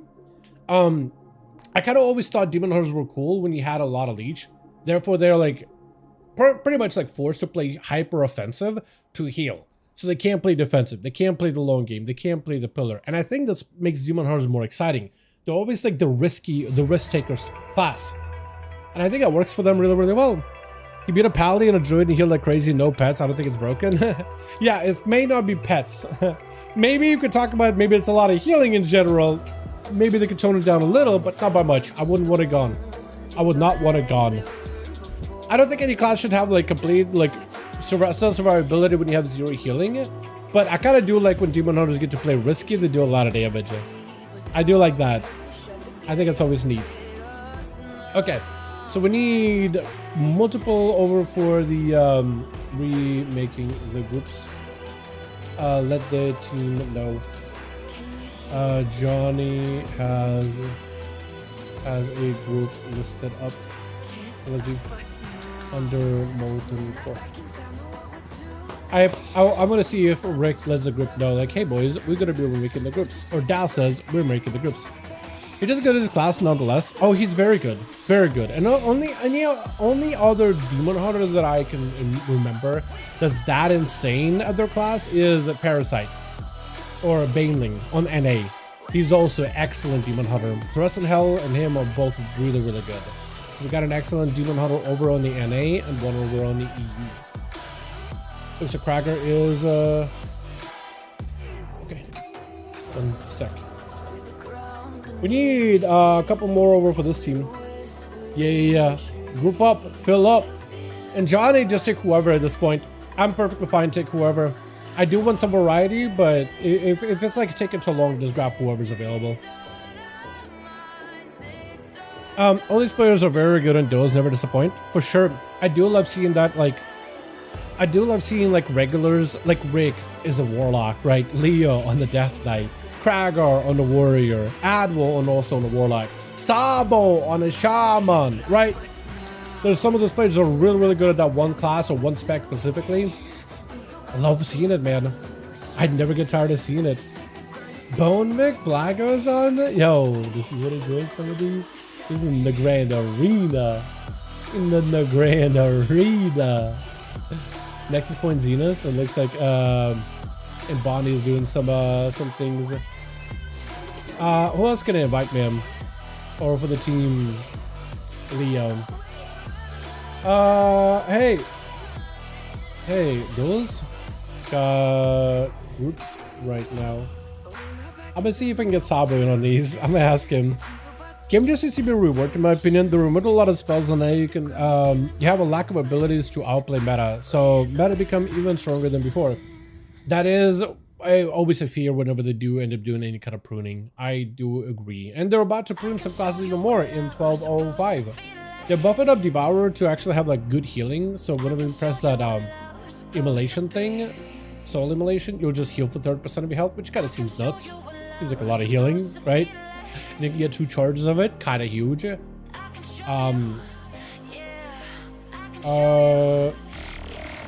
Okay, so Sabo is doing RBGs, so he's just chilling. Either solos or actual RBGs. Who else can we invite? Look, well done us. Hey, NDG, you wanna join 5V5 Duels?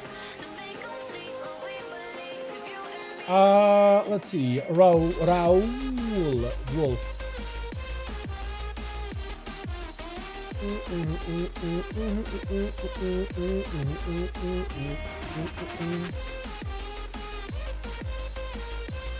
Capcom? Or is it PvE guy?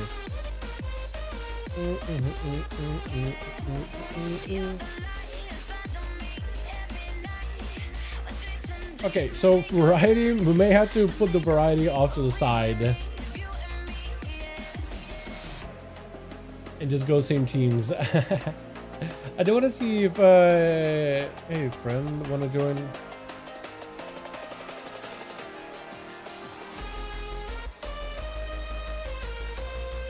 Oh, I see Blogger wants to join some. Alex, hey, friend. Got spots at the moment. Making a group, I don't know what we were making. The last, they were making another group, they didn't know what we were making. Oh, were they actually? They were making another group? Oh, yeah. Yeah, it happens. Johnny, you now know, like, why sometimes I'm just, like, losing my mind when I'm doing streams and stuff, right? I'm like, man, this is why I try not to get too frustrated about it, because there's just nothing you could do about it. But yeah, with streaming and coordinating with people, this is why there's a lot of you guys that gave me ideas on what we should do for duels and like making tournaments and things like that. And it's like, as much as I would love to, coordinating with everybody sounds like a nightmare, especially if I'm just like solo running it. If maybe if it was like 5 people trying to organize it, helping micromanage, I think it'd be cool. But if I'm doing it solo, I'm just like, oh boy, that doesn't sound like an iota of fun. That sounds like a lot of work. So yeah, I think you see a little bit of what I sometimes have to work with. Ready? Beautiful. Let's see. And Johnny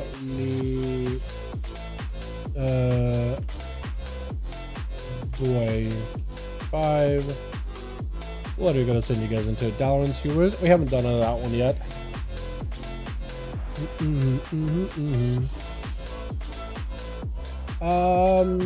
What is this? Mechanical medical manager, Mrs. Mark and Midnight. Wait, do they have like another cheat death? Yeah, it's a similar to Savior. Cool. So they have like a cheat death or bot or a res bot.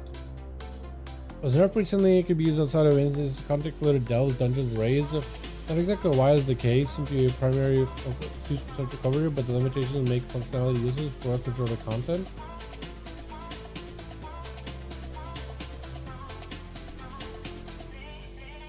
Oh really? Okay, that's weird. Maybe players were trying to use it for Mythic Plus so they could do skips and just res it. That might be why they disabled it. If that's the case, that'd be kind of sucky. It was a kind of a cool little engineering thing. We'll see what Blizzard does with it. Seems like a weird move though. Switch.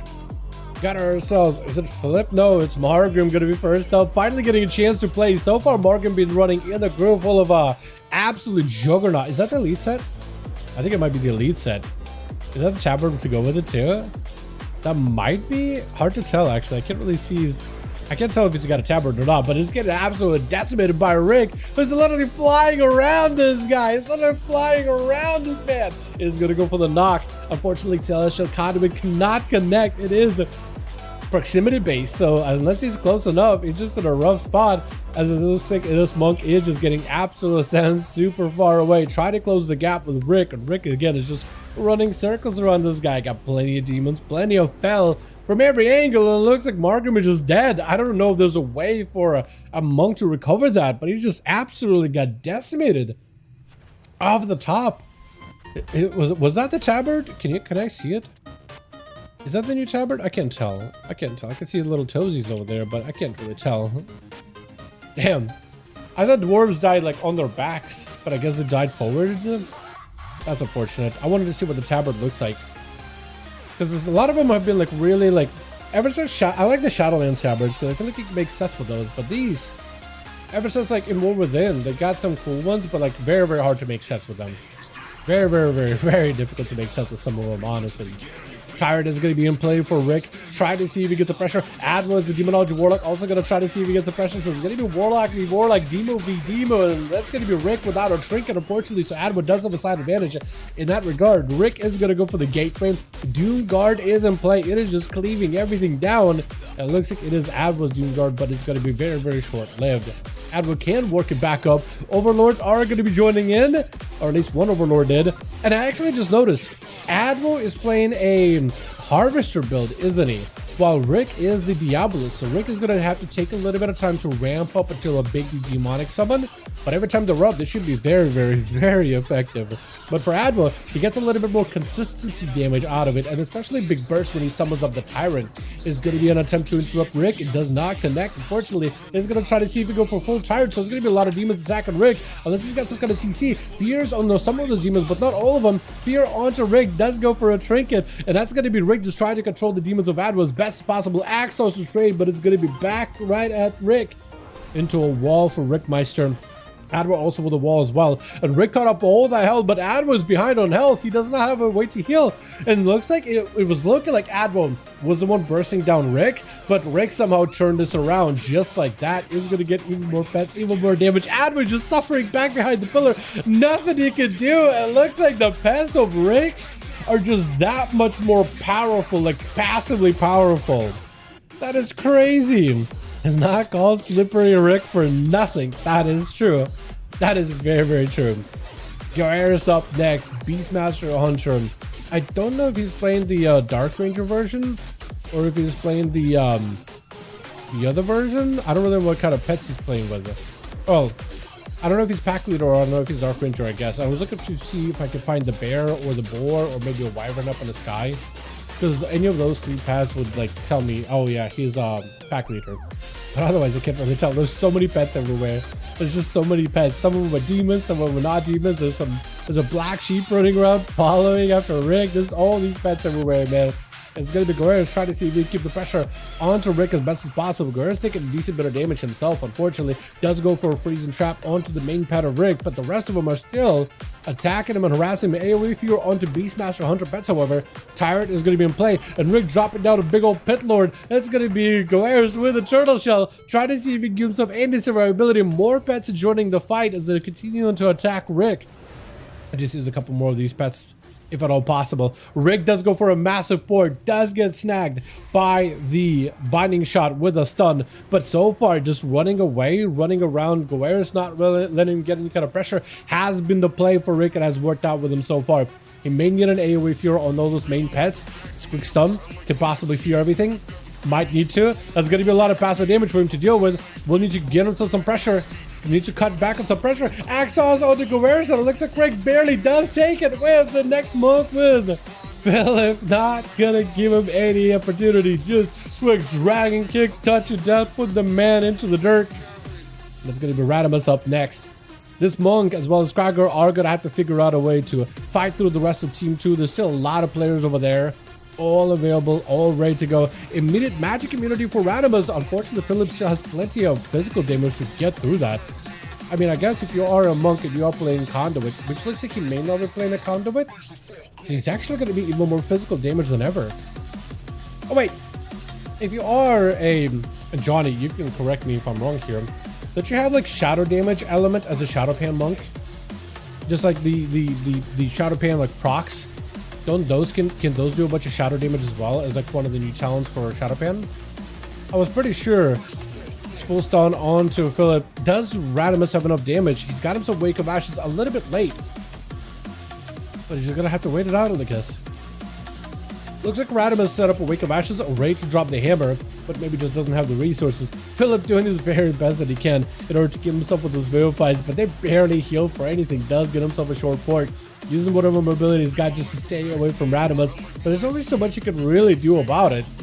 And there's going to be a bit of Blessing of Saints, so no stun is available. Philip getting locked down in the full Hodge, and I think it just might be lights. Is it? Or Philip picking up some health. Philip picking up some healing out of left field. Catching up a little bit of healing. I don't think he can escape. I don't think he can escape, unfortunately. It is so rough. Catching up as much health as possible. 4 brew was used. Karma up in 26 seconds. I don't really know what you can do in this situation, man. Ring of Peace just to keep Radimus. I think there's no way for Philip to come back, so it looks like he's just trying to stop the inevitable, and that's exactly what's happening. Try to see if he can just stop the inevitable here, but delay the inevitable more than anything. His main target with physical and targets surrounded with shadow. Oh, okay, that's how it works. Got it. Got it. I was pretty sure there was an element with like one of those monk Shadow Pan capstone buffs where it could do pure shadow damage. But I think they might have reworked that, didn't they? Maybe. Yeah, so then it does do physical then.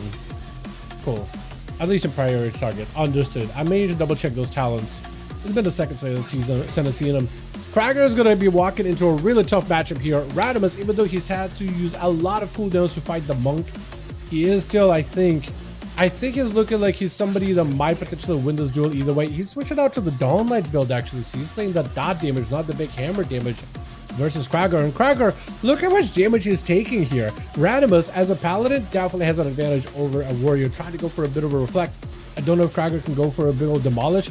Laying hands out for Radimus. Krager still has to go through so much health. Demolish does help break through some of the health bar, but a quick stun or Radimus just needs a little bit more damage. Krager picking up a little bit of healing. No more block or no more bubble available for Radimus. No blessing of protection to stop the damage. So as long as Krager does not get hit with a Hodge, he does land that execute at the very tail end.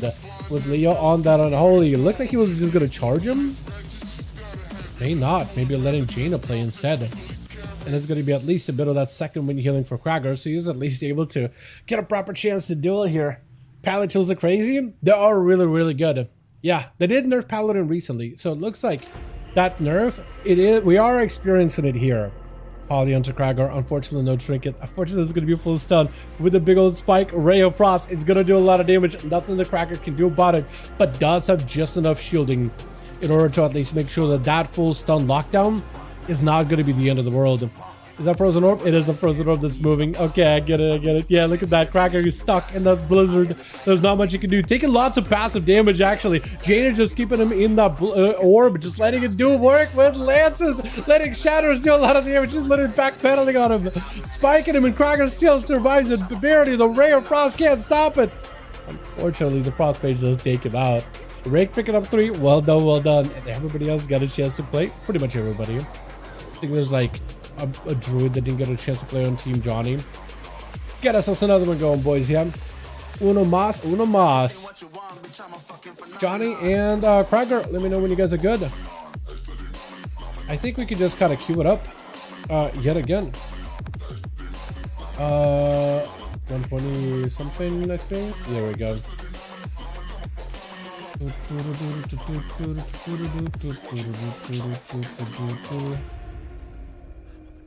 Beautiful. Ready and ready. Fantastic. Should we try a different arena chat? Should we try something wacky, something new? No mercy. Damn, no mercy, man.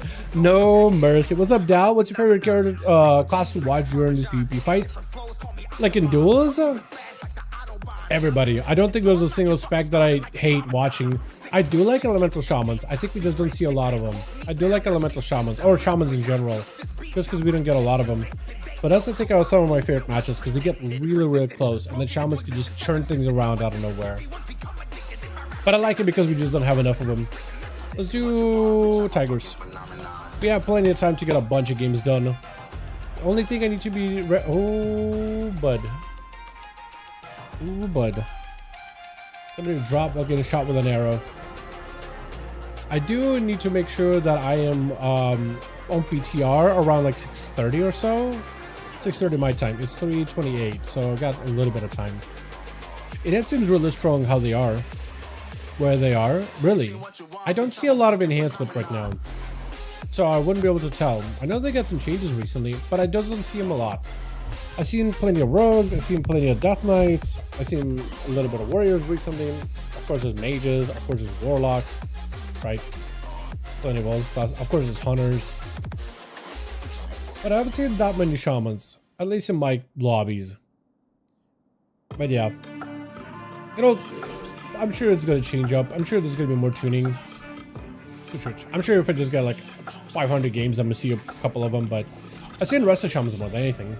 Adro available over on this team, summoning up a fellow guard. We got Philip gonna be first up as a monk. Last time he had to go a little bit later, had to play into dampening, but this time he's going up against a balanced druid. I think monks in most cases do win against balanced druids. Am I right or am I wrong about that, chat? Am I right or am I wrong? I think in a lot of the cases they're just fine against this class. Just fine. Dots are in, and looks like the monk is actually just gonna hang back. Not gonna commit. Druid is just perfectly fine, just waiting out until he gets himself a better angle.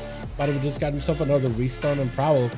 But I think for Drudy, if he can get him super far away, max distance away from Philip, is going to be just fine. Try to see if he can possibly just bait him. Is going to get the dots. That wasn't a prowl, it was just a meld. But that meld, he may actually need that meld a little later. In cap, as is going to be Philip try to see if he can close the gap. So it's immediately Drudy try to see if he can get the hell out of dodge with the root. Unfortunately, Philip does not have a way to break the slow or break the root. He doesn't have Tigers. He may not have Tiger's Lust, and Philip is just taking the raw damage right now. So far, he has not really been able to engage with Drudy. Finally catches him in a leg sweep, and it's going to be a massive damage karma to reverse this, and it's going to be Philip trying to see if he can press the offensive, press the advantage. Drudy catching up a lot of healing. Boris can still keep in your life, though barely, as that karma is going to be able to transfer a lot of the damage back, catching him in a quick load, and Philip breaking out of it very, very quickly. Still has a lot of pressure cycling right after, but it's going to be very DR. Drudy needs to still keep running out of there. He got a full root onto Philip. Philip does not have a way to break it by the looks of it. Unless he's using Tiger's Lost super early, and it's always desyncs with a root. It looks like he's always in like a bit of a weird spot with that. Drudy going in for a full reset with regrows. So is Philip with Vivifies. It looks like regrows are more effective as the Vivify, but I think Drudy might have actually... I feel like Drudy might have possibly missed a chance to land the kill right then and there. Because Philip's self-healing is very low, and I feel like this is where he just go for a bit of the defensive. That would be the play. Puff, Vivify, Blizz, lol. Oh, seriously, man, seriously. Yeah, Vivifies do very little healing. I mean, I guess they don't really cost a resource, do they? They cost some energy, but energy comes back passively. So I guess there's that. But yeah, it is odd that that ability in particular, out of all the other hybrid abilities, hybrid healing is like the weakest somehow. I wonder if they will adjust it. I wonder if they will tune it. But maybe they'll look at Windwalkers and they see like Brew, Fort Brew, Karma, a couple other defenses, passives. Maybe they'll look at that and they're like, well, they got plenty of defense. They don't really need to Vivify themselves. But it does make it really, really tough to live some of these floating ones in particular. Big fists, big slows into Drudy, cannot really escape it, having to bunker down and using the druid form just to break some slows out from Philip. Karma to reverse it. Drudy trying to see if he collapses the damage on him, but that Karma is not going to feel great whatsoever. Needs more healing. Root onto Philip, but unfortunately that Karma does take it. Philip just needed to press a little bit of damage. Let the Karma send the man to heaven. That's all he could do in that type of a situation. But Leo walking in as a pangolin. I do like it. The fact that this toy... Okay. You using this toy in arenas? I mean, people are just... You know Blizzard is going to disable it for arenas, right? Blizzard is going to disable this thing for arenas. Just because it's going to confuse some players. I like that set animation. Look at that. It looks so polite. Such a polite sit, man. That's my favorite. Looks like he's kind of just politely letting Philip catch up a full heal. Wait, there's a mount special animation with it? You do a little spin? This thing is a mount special? I've never seen that twirl before. What was that? What the hell? It's going to be an in-cap. Is Philip trying to get some pressure? Leo summoned up the entire army of the dead. Philip, I think he's just dead. Holy, he took so much damage there all at once. Try to see if he can use a Ring of Peace. Gripping it back in with a stun leg sweep. Oh, but he spiked him with a necrotic bolt. Oh my god. And that was up next. Unfortunately for Leo, he just sent a lot of damage and an IBF out of that one. So now he's going to be kind of down some of these tools that he's going to be absolutely necessary to fight versus that one. Absolutely necessary. As Leo is just kind of stuck back behind the pillar. He does have a little demon attacking him, can set up a couple of those ghouls and maybe reposition those ghouls to attack Admiral or just use them to get himself a heal. But it looks like he's focusing a lot of the pressure and a lot of attention on that Felguard. I think even taunting it. I think he just used a taunt to make sure the Felguard does not leave his side. So then maybe he can eventually whittle it down little by little. Reflect up for Adwood to make sure he cannot get interrupted or gripped for that matter. Stunned by Leo. Try to see if he can make some pressure happen. Mortal Coil. No trinket to break out of that coil. And it's got Adwood surrounded with all those demons. Adwood setting up a gateway in case he needs an escape. And Adwood's health has not really moved anywhere whatsoever, but continues to summon even more barrages of demons. And Leo looking to get himself an escape behind the pillar. Not in an amazing spot. Is going to use for his team's gateway. Rick's gateway? I guess he is. Setting up a couple of goals, going for a couple of death strikes himself. Huh. I'm a little, I don't know how I like it. I don't know if I like it you guys using other people's gateway, but I guess you can't really do anything about it, right? What can you do? It's sitting there. So it's going to be more tempted to use it just to escape. AMS up with the death pack. This is where Leo tried to see if he collapse all those undeads onto Adwa. Is it going to be enough? More to call onto Leo. He doesn't have much health to work with. All of it is necrotic out, so he can't really heal. Trying to go for whatever healing he can off of the main Felguard pet. It is actually going to surround that Felguard with all his other undeads. Is he just going to try to focus down the pets? I guess he has to, right? He can't really attack Adwa. I was thinking he would maybe reconnect those pets and have them sent versus Adwa, but he can't really do that. He has to go for full-on survivability until maybe another army of undead is back up and available. Adwood just needs to get more pets onto Leo and then retreat to let those pets do work. But while dampening is at 31%, I think Leo might be able to get some healing. Without any serious pressure by Adwood, he might still be okay. Try to go for a kick, does not connect, as it's going to be a reflect up. So for Leo, there's just not much you can really do there, because reflect stops the death knights, interrupts. It is a spell, it will just get reflected back to you. But it looks like some of the demons for Adwa are actually not focusing on Leo. They're actually attacking the mages and things. So that's actually good for Leo. A lot of those demonic forces have actually got that. They got intercepted by the undead some way, somehow. I have no idea how that happened. IBF out for Leo with an AMS. Try to see if he can set up any pressure versus Adwa. 10 seconds until the army of undead is back up and available. He's just trying to see if he can get more ghouls with slows onto Adwa. Trying to see if he could chip away this health bar little by little. Warlock House is being used really early by Adwa. Army of Undeads is available for Leo. Question is, can Leo somehow force like a big gateway out of Adwa and then make sure that the Army of Undead surrounds the Warlock without him being able to escape it? Because if he uses it a little too early and Adwa just gateways out, he's not going to be able to do much about it. Reflect as well as Tyrant are both available. Leo's going to be in a rough spot. May have to go for a death pack and maybe possibly collapse all those pets, all that damage onto Adwa. It is going to be Doomguard around the corner, stun short. Leo does not have much health to work with. He can maybe heal. Army of Undead joins in. The Death Strike can keep himself afloat as best as possible. Does have a death pack. Actually, that fear is actually going to put those pets away from him. Keeping the pressure onto Adwa. Adwa, does he have the gateway? Adwa with a wall. Leo might just try to see if he can push it to try to see if he can end the duel, but unfortunately, all those undeads were not enough. The demons do end up slaying the paladin, the death knight, I guess maybe a fallen paladin, before he could take him. It was such a close match too. It was such a close match. I feel like maybe if Leo had AMS there, gate was a misclick. Oh, you're good, you're good. You're fine, man. You're honestly fine. Yeah. I feel like if what is this green effect around your hands? What is that? It's so loud. It's like really, really loud. Is it a proc? Holy. But Adwa, I think he's just dead behind the pillar. Yeah, there's just nothing. He succumbs to his own army. The demons are a very, very strong type of pet. Very strong type of pet indeed. The demonology definitely has to be one of the best types of pets. One of the best pet specs out there. Because the pets themselves are very effective. Like, maybe not the imps, because those imps are doing very little damage. They have a mind of their own. They don't really listen.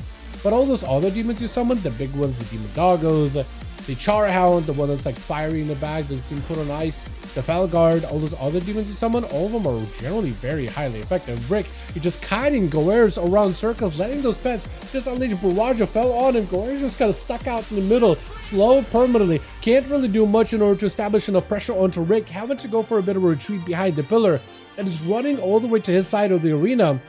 With Rick setting up even more bolts, even more damage, even more resources to continue churning out even more demons than ever before, especially versus Goeris. Going in for a full Tyrant, all the pets are going to be in play. Goeris unfortunately cannot catch himself a re-stealth, so unless he can maybe escape these pets, trying to go for a binding shot to at least get a slow on all of them. But he's still just under so much pressure with that Tyrant also blasting you from a distance, doing plenty of damage, plenty of work. Just one more bolt, that's all he needed. Those demon bolts out of the Tyrant is plenty of pressure with Krager charging in next, but immediately hit with a curse of exhaustion by Rick. It's going to be Mortal Coil, does go for a trinket, switching up to the Fury Warrior this time around, not arms. It's going to be interesting. Could just go for a spear, actually does not get to go for a spear. Does Krager have a leap? Does go for the spear. Rick is stuck in place, he can't escape it, he can't get out of it. Blaze up to follow Krager, trying to see if he can just rock him down. is going to be a gateway. Try to go for a kick. Does not connect. Rick is using that juke kick with a wall to follow up just to get some casting pressure onto Kragar. His is going to go for a bit of those demo bolts from a distance. And for Kragar, he's just in a situation where there's only so much he can do. Rick is already setting up a gateway to go to the other side of the arena altogether in case Kragar is going to go leap and win the fear midair. And Rick, I think, is going to go for another gate, isn't he? Does he not have a second one? I thought Warlocks do have a 2-gate policy with Midnight. I don't know if he can. No, he can't. Mortal Coil reflected. What was that charge, Blizzard? That was a fantastic Mortal Coil reflect by Kragar, by the way. Well done. The Fury Warrior was able to stand toe-to-toe. I don't think Radimus is going to give you a chance, though, is he? Or is he going to give you an opportunity to kill? Looks like he is. Looks like he is. Didn't take 2-gate talent? I thought he did, but maybe he's already used it. Maybe he already took it earlier and I just didn't remember it. Reflect up really early for Kragar. Radimus making sure he got him some Blessing of Saint. So that stun is going to be very short-lived. Fear to follow. Leap right after. And Kragar is going to have to be very careful with the damage he's taken. It is the big hammer build. So he did go back to a full-on Templar. Unfortunately, Kragar, I think it just lights you. There's nothing more you can do in that situation. It got himself Rallying Cry, bit of a berserk. Maybe Recklessness will be enough to get himself maybe some healing, some pressure.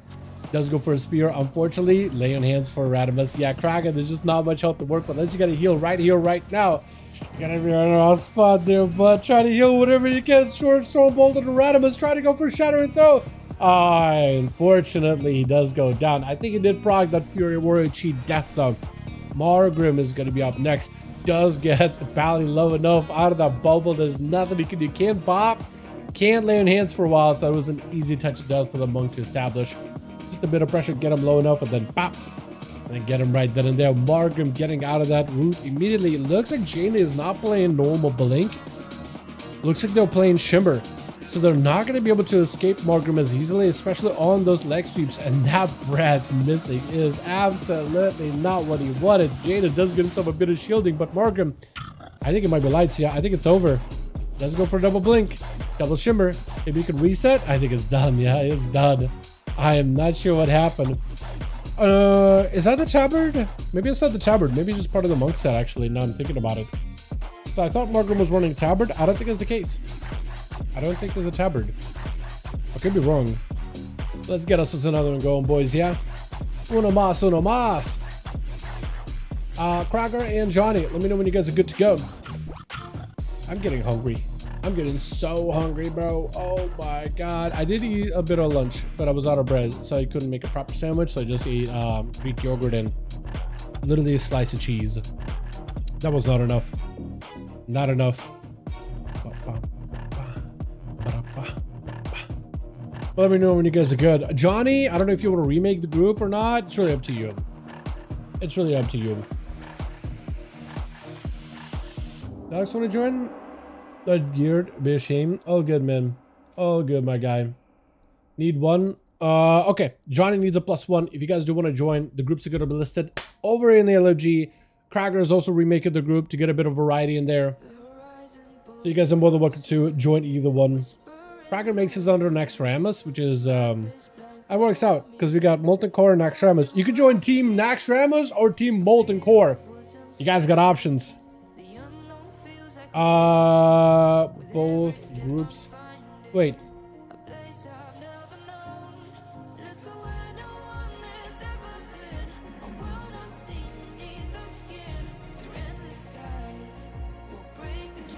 It looks like Johnny got a group filled up. We need Kragar with a couple more. Literally cannot see Reflect and Beast Wrath. Really?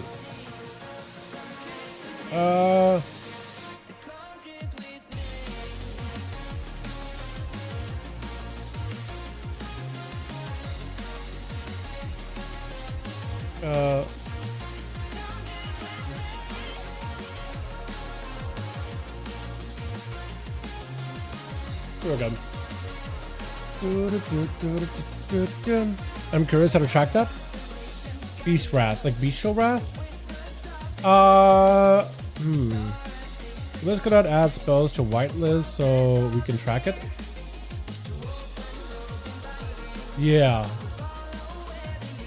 I think normally you would just like see the icon on... Wait, can you track cooldowns above people's heads when they're an enemy? I actually did not think too hard about that. I feel like they really need to make it so you can like see their major cooldown in like their character portrait, right? Like it doesn't get ready, so if he charges me, I want to be able to see avatar, right? When he's going for a big avatar, big cooldowns, I want to be able to see that there, because big DUELS used to do that. That could should be on portrait, but it's impossible right now. There's only one to the spells. Oh really? That's stupid. Yeah, they need to add that in then. Was it added? Didn't add it into the list? Yeah, it's weird. I think it's probably because they're looking at Beastmaster Hunter and they have like 2-minute cooldowns and big cooldowns, right? That you used only once at a blue moon, and they probably whitelisted those. But Bestial Brass is a 30-second cooldown, so they probably don't look at it as like a big button. They should add it into the list though, because it's like the only big button that Beastmaster Hunters really have nowadays. So they definitely should add it. Yeah, they probably added everything that's like a minute cooldown or a 2-minute cooldown, or anything like in between of that, like 1.5, 3 minute. But they probably are like, oh, Bestial Brass is 30 seconds. Not a big button. Except for Beastmaster Hunter, that is their biggest button. That's where a lot of their damage goes through. So yeah, they do need to add that in. They definitely do need to go fix that. Great matches, Rick. Yeah, definitely been fun watching Rick play and everybody else, man, while we're at it. I think not playing WoW tonight after Ray doing 6 times last night. Yeah, seriously, I feel like if you want to take a break, that would be like a pretty good excuse to take a break there, honestly. Yeah. So Harvester. So apparently, and Rick can probably dive more into it, but I'm pretty sure it just gives you a bit different damage profile. One is more sustained, the other is more bursty. And I think it might be big enough differences. Krager still needs true. If you guys do want to join, Krager is looking for more. I don't know if Admiral wants to go back and join him or not.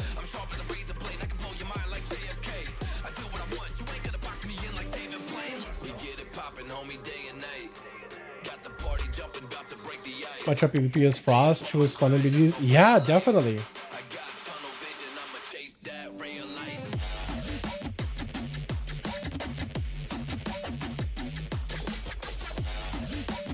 Also, BG Blitz Bros.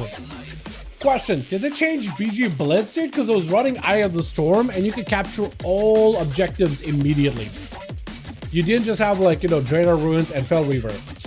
So I ran over there doing the outlaw thing to Fel Reaver, ran over there to try to get a stop, actually capped it and held it for so long. But then I saw the Blood Elf get captured and Mage Tower get captured. I was like, wait, what, you got all 4? They basically just make BG Blitz like BGs. Just with a rating?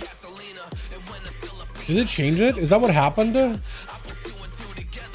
I kind of hated that. Is that like that for all the BGs too? Like, Arathi Basin, is that just like hold the objective instead of like rotating? Because I have not got a lot of BG Blitz queues at all. I only got solo shuffle queues, unfortunately. So all I can do is run. I can't, like, I really just want to run around and play objectives, but all I can do is just queue arenas and kill people. By the way, Outlaw slams, dude. Let me show you the damage I did as Outlaw. I ran the damage build plus the 12% damage buff, and boy, oh boy. Like, it's just early grinds from solo shuffle, so it's not like super crazy high MMR. Nobody's really like super high MMR, but damn, dude. I'm just running around and killing stuff. I'm just pressing buttons and everything is dying. Like, 3 dispatches and people are dead. I don't understand what's going on. I got so much rating out of that map. Like, bro, what is happening? He's just dying way too quick. Which. Got ourselves Goers over the team. 1 ready to go. We got ourselves Krager. Looks like in the back. Tama. We got ourselves. What's your name? Oh, this is going to be a second. Kenpachi? Wait, hold on. Is that Saba? Because his real ID name is Kenpachi. What the hell? Saba Napala? Saba is a shaman, dude. What is happening? We got a guy named Etchy in here. Yo. Pale Orc.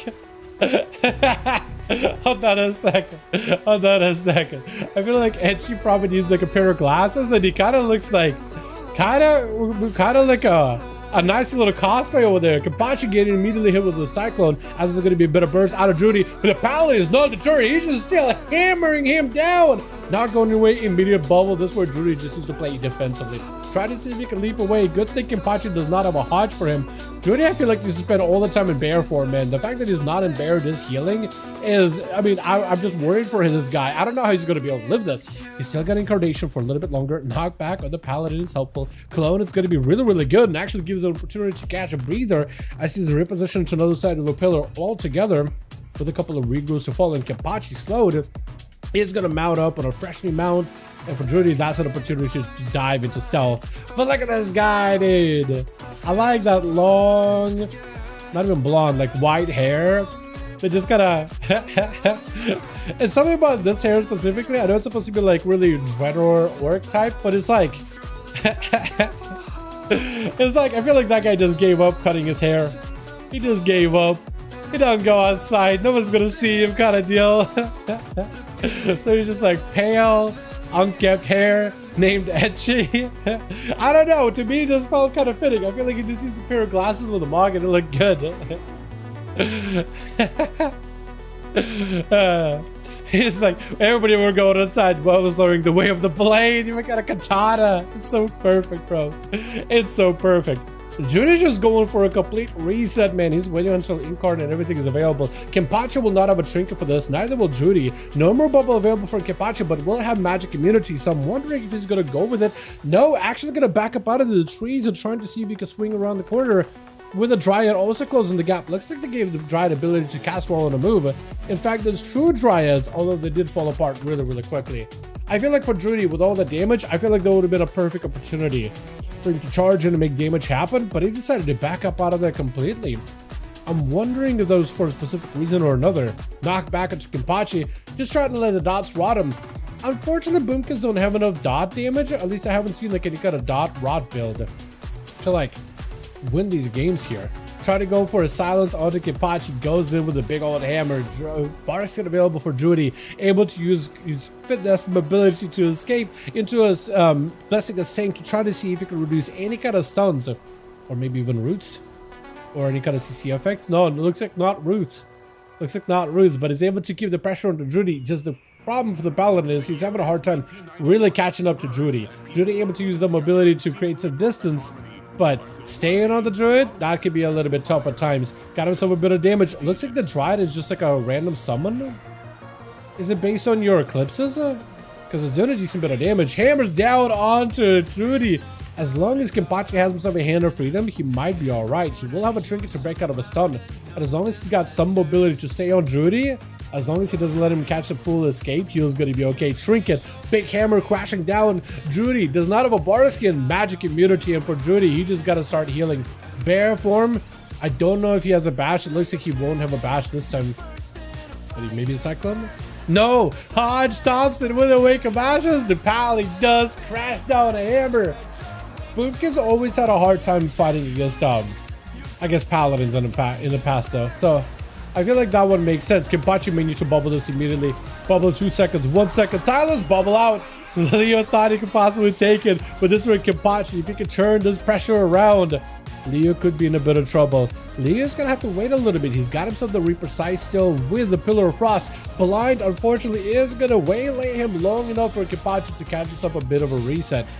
These beams, man, do they just hit the walls? Who's even doing the damage there with that beam? I can't even tell, honestly. I really can't tell. Blind out by Leo, trying to see if he can escape behind the pillar for just a second. As Kenpachi has got himself a decent bit of pressure. But like, is he gonna be able to do this? Because he got no immunities anymore. Completely out of mana. Leo got himself another go with Burst. Silence, and Kenpachi might be in a big trouble as Reaper Sights is gonna eventually go through. Leon Hans goes back last second. That Reaper Sight still hungering for his soul either way. But let's IBF out for Leo just to tank down the damage. Legendborn together with a dome of anti-magic zone. Try to see if he can survive this. Kenpachi with a shield of Vengeance. The hammer is still spinning. Leo with an anti-magic shield. Try to see if he can survive this damage. Next big go by Leo is going to be massive, but if Kenpachi land a stun on him with a Wake of Ashes, he's going to be golden. He just needs to land the first stun. Kenpachi is completely out of mana. 8 seconds until a trinket is back up and available. Leo trying to see if he can buy himself a little bit of help with his Dark Pack. He's got himself Burst. Full stun. Kapachi with a trinket. Stun into Leo. There's an opportunity for Kapachi to maybe make the damage happen. Leo still has a lot of damage, lots of potential pressure, and the side just absolutely cleaves him down. With the Frost Mage charge now, Tama just trying to see if he can get past. Leo is going to go for the Panda Rachel as the silence does go through. Leo most likely has himself one more Reaper sight, does he not? Does it from a distance, and Tama is just going to go for an Ice Wall. Ray of Frost from afar. Leo can at least go for some Death Strikes off of that wall, bare minimum. So at the very least, he can get some healing. Those images around the corner, maybe he can heal off of those little by little. And it looks like he can. Looks like he can. Leo unfortunately just doesn't have much help to work with. Though Chain of Ice under Tama, the Frost Mage is getting a taste of his own medicine, is getting slowed down a ton. Ring of Frost, looks like Leo is going to get hit by it with a stun. I think it's just over. He does not have much to work with. Ray of Frost is going to seal the deal.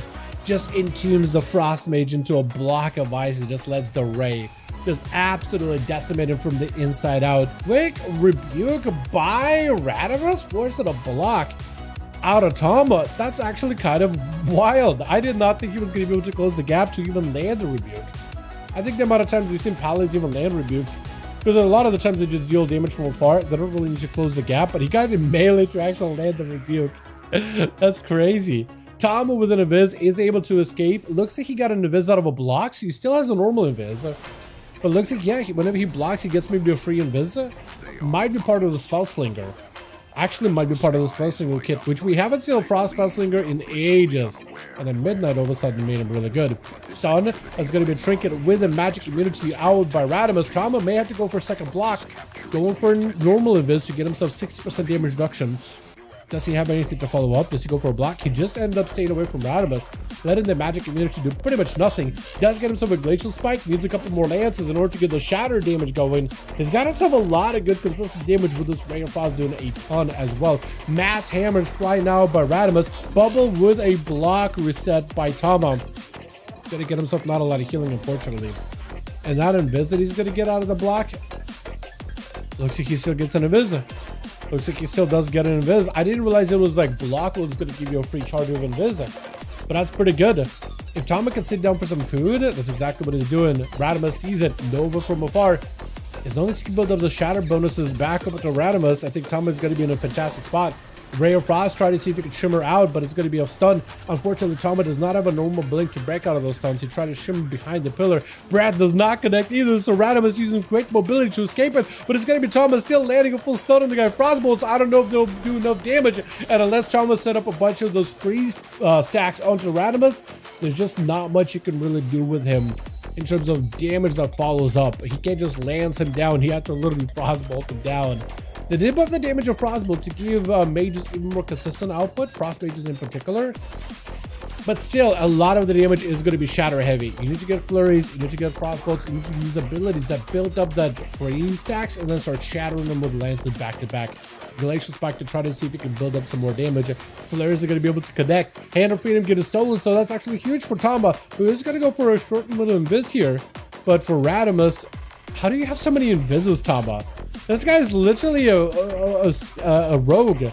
A rogue mage, man. He's got himself so many resets into a full freeze onto Radimus. Big Ray of Frost with those frost hands slapping down the Paladin. Ultra is available for Tama if he ever wants to reposition. Radimus at no help whatsoever. Does go for more lances. Oh, and landing those shatters back to back. Does Krager give him... No, it's not Krager next. It is going to be either Etchy or Rick, and it looks like it might be Etchy up next. Might be Etchy up next. Is he giving him the honor duel? No, he's just going to charge him. Another Frost Mage. Oh, Frost Death Knight.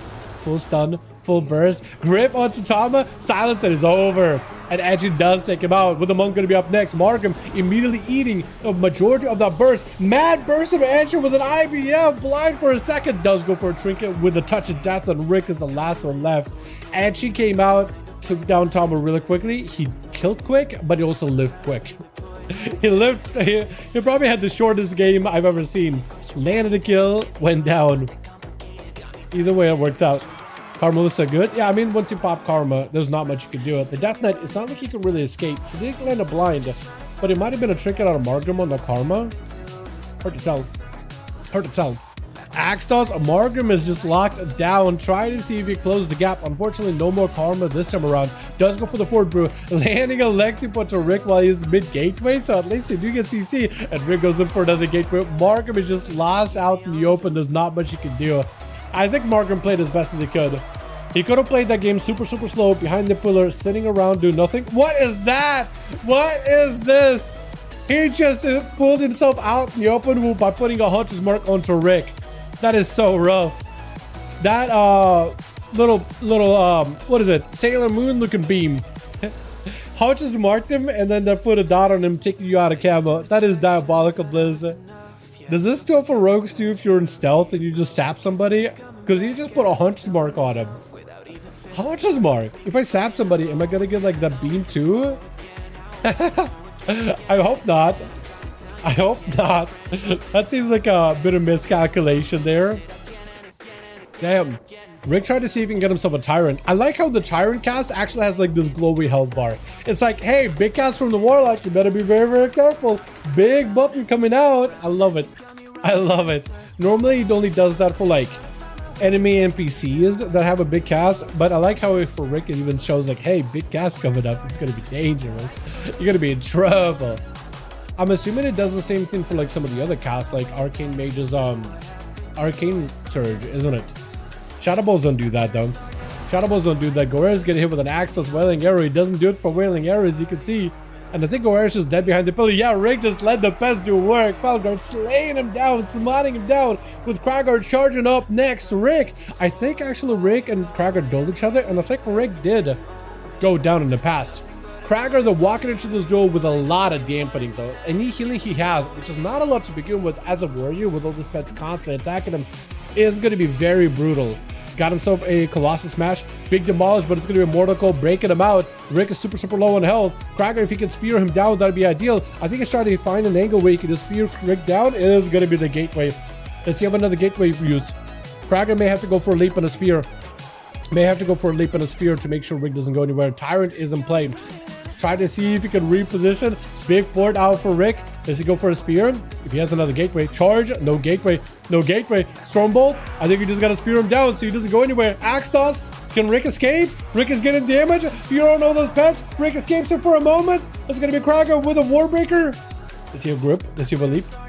Might be a spear. Spear and leap, right? Spear and leap. Caught him in. Oh my god. He caught him.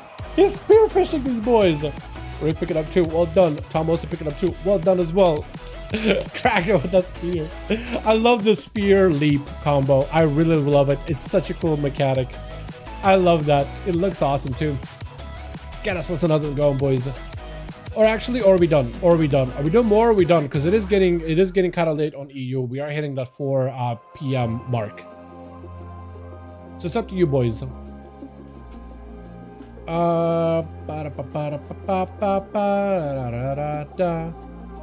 I'm down to go one more.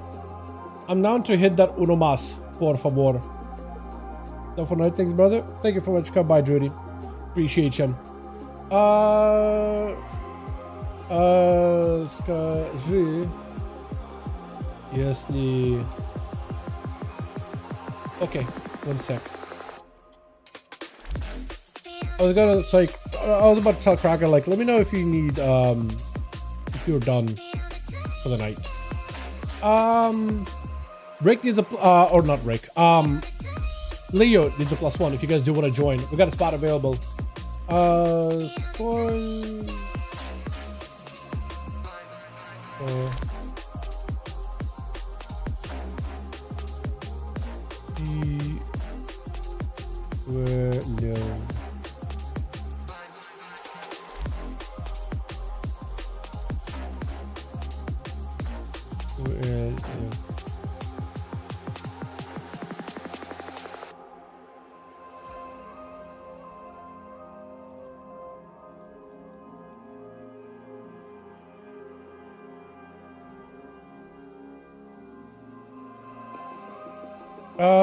Skogul way of bushel хочешь.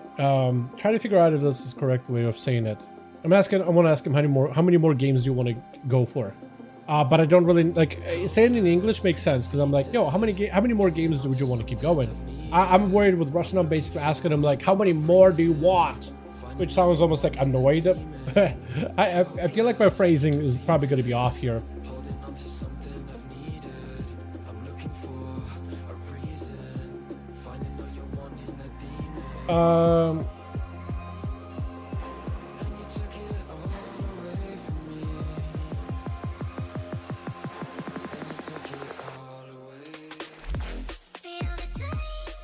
Hello, what's up, Gronzul? How you doing, my guy?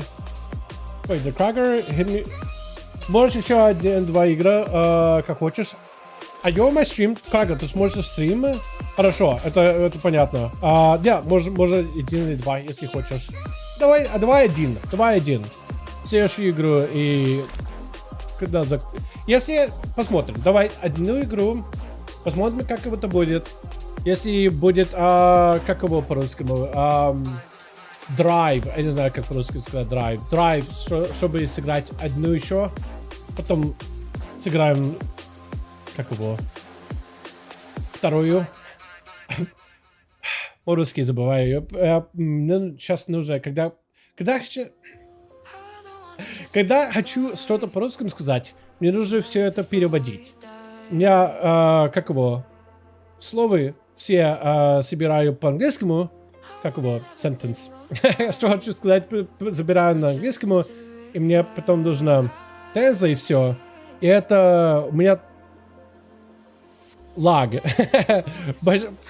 Это лаг.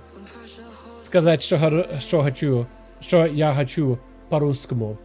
I have a really bad lag trying to translate everything in Russian. How many languages do you speak? One effectively. I speak WoW. I speak English kind of okay. I speak Russian now very, very poorly. I understand Russian better than I speak it nowadays. I just have a really hard time like speaking Russian. Because a lot of the times I'm like, do I want to phrase a word, phrase a sentence? I set it up in English, makes sense.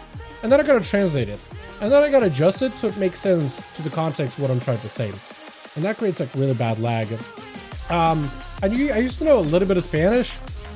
Just un poco. Un poco is the same pequeño. Poco. Un poco. But yeah, I don't really know Spanish that well. You know, you had to take a language in high school. Mine was Spanish. We had a guy from Argentina. Forget his name was. But he's a cool teacher. Teaching us Spanish. It was really good. He was one of the teachers where it's like, oh, this class is actually really good. Nice. They need uno más or for the Jim John if you guys want to join. Well, welcome to. Давай последнюю. Хорошо. Последнюю. I sadly know French. I like how he said you sadly know French. My condolences. Dude, every single time I've met Frenchies, whether it's French Canadian or like actual Frenchies within our guild, for some reason, I don't know what it is, but like, I feel like as I grew up, everybody just like makes fun of the French.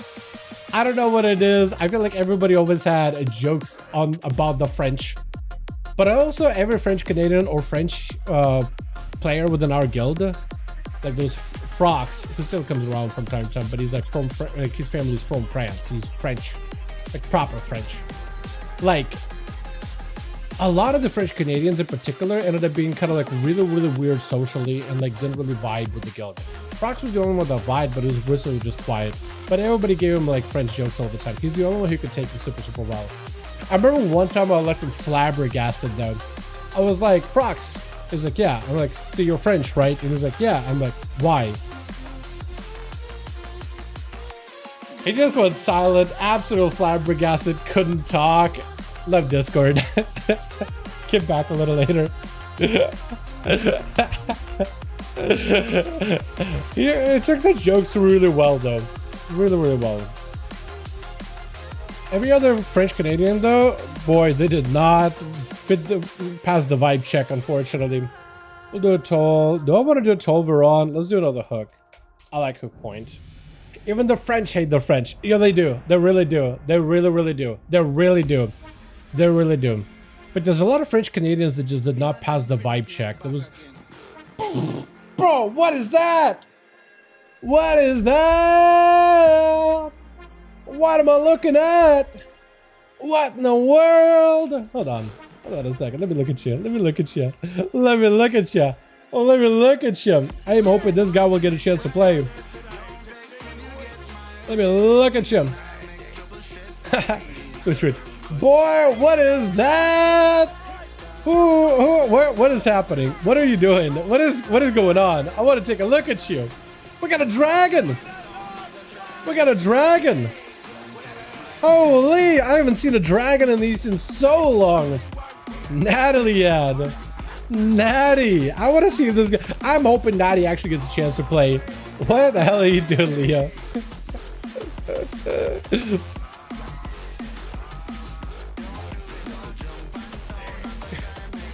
Why does that look so lewd? Is that me? Am I the only one who had the thought? It looks like it's going to be Krager versus Leo off the bat, trying to see if we get around him. Did you hit him with a chain of ice? Is that what it was? Or something? It's hard to tell where Pangolin does damage. Does get a breath. That Pangolin is breathing, dude.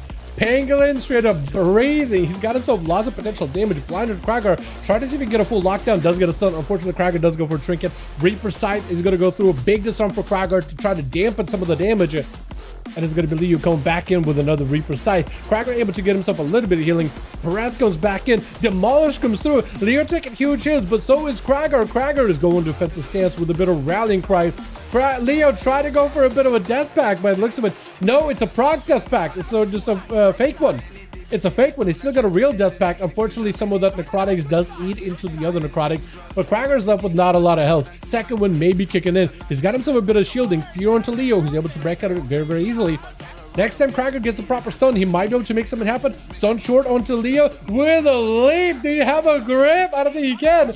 I don't know if Krager can leap back in there. I don't think he wants to. I don't think he wants to, especially with Leo get cooldowns. He had himself full burst. He still has that Reaper Sight, unfortunately. I don't think Leo has a trinket though, and Krager catching up a lot of that healing with that second wind. That Sailor Moon beam is gonna connect, but it's gonna be a battle state available for Krager. And for Leo, he just got himself lots of death, lots of runic power. I think he's just gonna have to wait out until cooldowns are available, right? He can't really stay in there. He can't really fight Krager right now. He's gonna go for the blind. I don't think he can go for a stun anytime soon. He's waiting until all cooldowns are available, catching up a little bit of healing. Krager hit with a full root back behind the back on the far side of the arena. Leaping in with a Stormbolt into a charge to connect. Demolish right after. Leo might be in a lot of trouble. He does have full cooldowns with a stun available. Krager caught up a lot of health. He's going to need something here. Disarm onto Leo. Leo backing up out of there for just a second until he can get back to obliterating. And he's going to get a lot of potential damage here. Parry up right now for Krager. Intercepting Leo. Does he have enough damage? Are the bleeds going to be enough? I don't think Arms Warrior bleeds don't really enough, do they? He does go for the death pack just to give himself a little bit of health to work with. He can't heal that health. He got a lot of necrotics preventing it. Does he get himself a leap? It might be a leap. He may need a spear. I don't think he'll be able to get a spear to connect, will he? That's a rough toy turning into Pangolin. Yes, it is. It is a toy. That toy, it's a toy that you get for getting all the treasures of Zuldazar. Yeah, Zulaman. In Zulaman. Zuldazar is Zendalari. Zulaman. It is really, really good. It basically lets you keep the full Pangolin mode the entire time. It's such a cool toy. AMS up for Leo. Is going to be some damage out for Krager. Disarm for a moment. Leo does have a lot of potential burst here, but he just doesn't have much health to work with. Into the execute range. He's just going to, I think, try to see if he can fight through Krager. Get whatever healing he can as he's using obliterates. There's just not much you can really do. One more execute away and he might just go down. Leo does not have a lot of health to work with here. Leap by Krager does get that Mortal Strike or Overpower or something around the pillar. With the Rick immediately sending a full array of demons at him. Is going to be immediate gateway. Rick is in the gateway super aggressively. He most likely has a second gateway, doesn't he? Most likely he does. Gonna send Krager away with a full-on Tyrant. Stuck him out in the open with all those pets. He's going to go for the Tier on the Felguard as well as the Tyrant. And it's going to be a what looks like a Imp. He must be running the Imp, right? For the self-dispel or just for the damage. Leap by Krager. Do you have another gate? I think that was it, right? Yeah, I'm pretty sure Rick cannot go anywhere. Mortal Coil, unfortunately, is going to run Krager out. Unless he does get to re-intercept, but the knockback is going to put him in a rough spot. Defensive stance with a parry. He's just trying to see if he can bunker down as best as he can. So you keep marching towards Rick if at all possible. Infernal Bolt is going to be able to get some damage out with the full, what is it? Is it a... I blanked out for a second. Was it Infernal Bolt? I was gonna say it was gonna use Infernal Bolt with something, and I really could not remember. Wait, Pitlord is in a worse spot, dude. That guy did not get any damage. Pitlord actually, unfortunately, useless. Colossus Smash does connect for Kragar. If he gets some mobility, charge, short stun into Rick, finally able to do some damage, able to go for a big demolish. Still gotta break through a lot of that shielding. Mortal Coil running Kragar behind the pillar, but Kragar so far has been able to stand toe to toe with Rick. Unfortunately, that Tyrant is gonna put in a lot of pressure. Fear on all those pets. Rick is just kind of waddling toward behind the pillar. That's actually good for Kragar. He's fine taking some decent little swings without breaking that fear. And there goes that leap into an immediate gateway. For Kragar, all he can do right now is wait until he got mobility to close the gap and maybe just put some pressure onto that Felguard as best as he can. Getting the Felguard low, but not enough to kill it. Might get Rick to not water summon a fresh new one just yet. He's trying to see if he can position Trinket. Unfortunately, does not go for a charge, or wasn't able to go for a charge. That mad I had to get it? Yeah, definitely, man, definitely. In fact, getting treasures from all the zones gives you a variety of rewards. I think you just get like a pet for Silvermoon. You get a black hole mailbox for doing the Voidstorm ones. It's really cool looking. You get a full-on mount for doing all the ones for ones for Harandar, but one of them is really like kind of grindy. It's like another mount you get. But you get a bunch of mounts. There goes the gateway. Unfortunately, the gateway does break you out of that sphere. I thought not a lot of things would break you out of it, but the gateway does. And Kragar, surrounded by those pets with a Tyrant, Imps attacking him, Charhound not making it feel any better back behind the pillar, having to go for parry just to give himself some defense with a Zerker to make sure that any kind of CC, I think it's going to be reduced in effectiveness, right? Plays him to try to see if he catch up to Rick. Does hit him with a stun. Rick with a trinket. Unfortunately, this time he doesn't have a gateway. Demolish, I'm pretty sure, does still connect. Port out for Rick. Leap again by Kragar. Try to see if he can keep the pressure rolling onto Rick as best as humanly possible. Unfortunately, the constant slow with the curse of Doom. Not Doom. Exhaustion is just not going to let Kragar move anywhere whatsoever. He does not have too many ways to heal Fear onto Kragar. Zerker's not available. Unfortunately, Fear does actually pass Kragar in a good direction so you can get some line of sight. But as soon as the pets go around the wall, go around the line, it's just going to be under a ton of pain yet again. Port? Yeah, it's going to be a port out. Charge, unfortunately, did not get much value. Big Tyrant is in play. I don't know if he has a fear. He does not have a fear. I don't know if Kragar can stun those pets or anything. He's not in a great spot. I think Rick might just take it here. Does have Rallying Cry, so you can maybe borrow some more health, but that's about all he can do.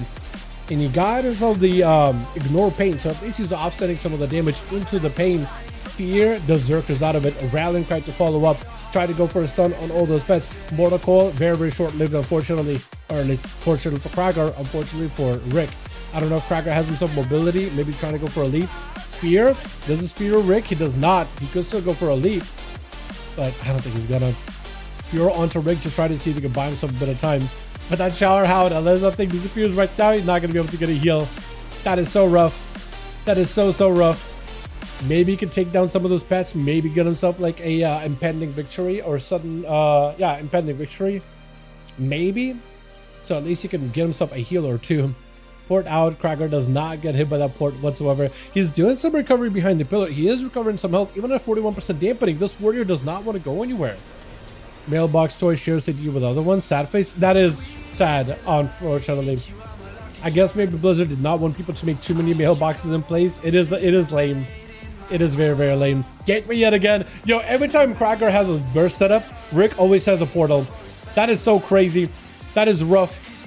I don't know what Kragar can really do in this situation. His slows are not able to keep Rick down. He's finally able to get some pressure, some damage, stun onto Rick, just trying to stay on him as best as possible. Kragar's left with not a lot of health. Eventually, those pets are going to whittle him down. There's only so much dampening a warrior can handle until it just is too damp. Man needs a towel. With Cohere's trying to see if he can swing around the other side. Unfortunately, Camo does break himself out. Is it the same thing again? He got that Sailor Moon beam, the pink beam, onto Rick by putting a hunter's mark on him. I really do think it breaks him out of Camo. Mortal Coil onto Guerrero's. Rick does get hit with a silence. but he's able to at least kind of reposition to possibly get a freshly tyrant really, really soon. He's got a big pit lord, another gateway. Goeris is trying to see if he can get his pets as well himself on top of Rick, but he's just unable to really put himself up in a great spot. There's going to be a full-on tyrant joining in. If you can get a lockdown onto Goeris with all his pets, Rick is going to be in a fantastic position. It is going to be a turtle shell to try to see if he can immune a lot of the Demonology Warlock burst with some first aid to get himself recovery. Rick is in a great spot health-wise right now, actually. It is perfectly fine, at least for the time being. He's got some handle dons. All these pets still surrounding Goeris. Rick repositions to try to get away from those pets. It's going to be Goeris sending out a lot of those Voidling beasts attacking him. He's just going to use this Void beast in order to create even more of these Pit Lord, Chaos Mother, all those Diabolus summons. And it looks like those Diabolus summons are no longer attacking Goeris, though. I don't know if they fixed a thing where they could like attack through line of sight. Maybe they did fix it.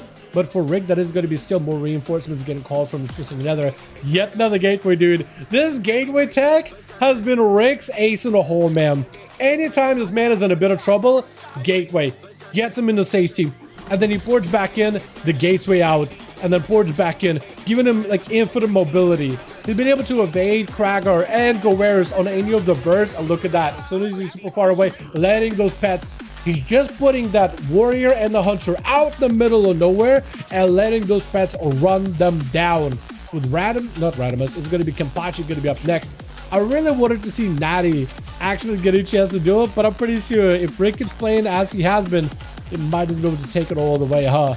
Is going to be able to break out of the Kenpachi CC with the wall to follow. Is going to rip the soul out of Kenpachi's body, reducing a lot of his healing and damage effectiveness, magic immunity, but those pets are doing still a lot of physical damage, so Kenpachi is not out of the woods just yet. I don't know if Rick has a port. He's going to be able to send Kenpachi behind the wall, though. Using the port, gateway, and the portal, he's basically able to keep Kenpachi super far away from him. And Rick is just going to go for a freshman Warlock Hellstone. Axe tosses Kenpachi. He's trying to see if he can reposition behind the pillar. This could be an opportunity for Rick just to go for a biggest port out. He's actually going to go for a gateway. I thought he was going to go for a port and then gateway out. It looks like he's not going to do just that. He does have a second gateway in case he needs to. Just needs to make sure to get a juke out of Kenpachi. Kenpachi locking him down. Does he have Wake of Ashes? He does not. He has a little bit of damage. Mortal Coil putting Kenpachi out in the open. With the Fear just running him out in the middle. Does Rick have enough finishing power here?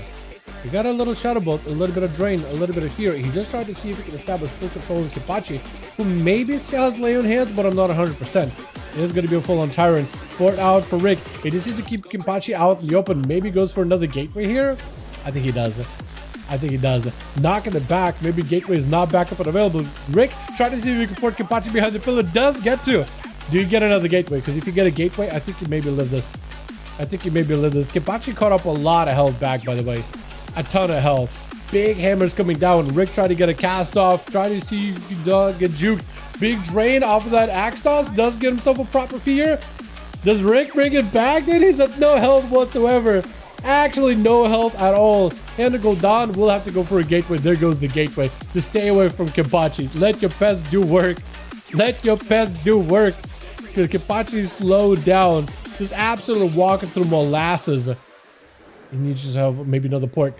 Fear? Yo, Rick at no health. Oh no, Kenpachi does take it. I thought this is where Rick was going to bring it back, but unfortunately not. And is Radimus really going to give Kenpachi an opportunity? Yo, Tom, I don't know if you got Mage Foot. If Radimus is going to give him an opportunity for full reheal, maybe not. Kenpachi's like, yo, get in here. Get in here. Let's go, Rick. Dude, I thought Rick was going to take it too. I was thinking Rick was going to take it there. But it'd be wild if he did. I mean, he got so low so many times. And yeah, Kenpachi left with not a lot, with Tama being the last one left over for the team one. Having to go into a 37% dampener game. Damn. I think for... What can Tama do? I think he definitely just got to play like the long range kite. Let Ray of Frost do a lot of the damage. Unfortunately, there is going to be a blind to set up a lot of that burst. Radimus getting stunned. Tama not going for a trinket here. Does choose to go for a block. Radimus has a Spell Warden and a bubble, so he's actually perfectly fine. Tama, I think, is going to try to see if he can get a bubble at him. He's going to be able to. There goes the bubble. Tama, with an altar, can go maybe for an invis if it really, really needs it. if he really needs it. But I think he's just gonna give himself an ultra, isn't he? Yeah. He's letting the frozen... Wait, I think Radimus is dead for the frozen orb. But yeah, he is.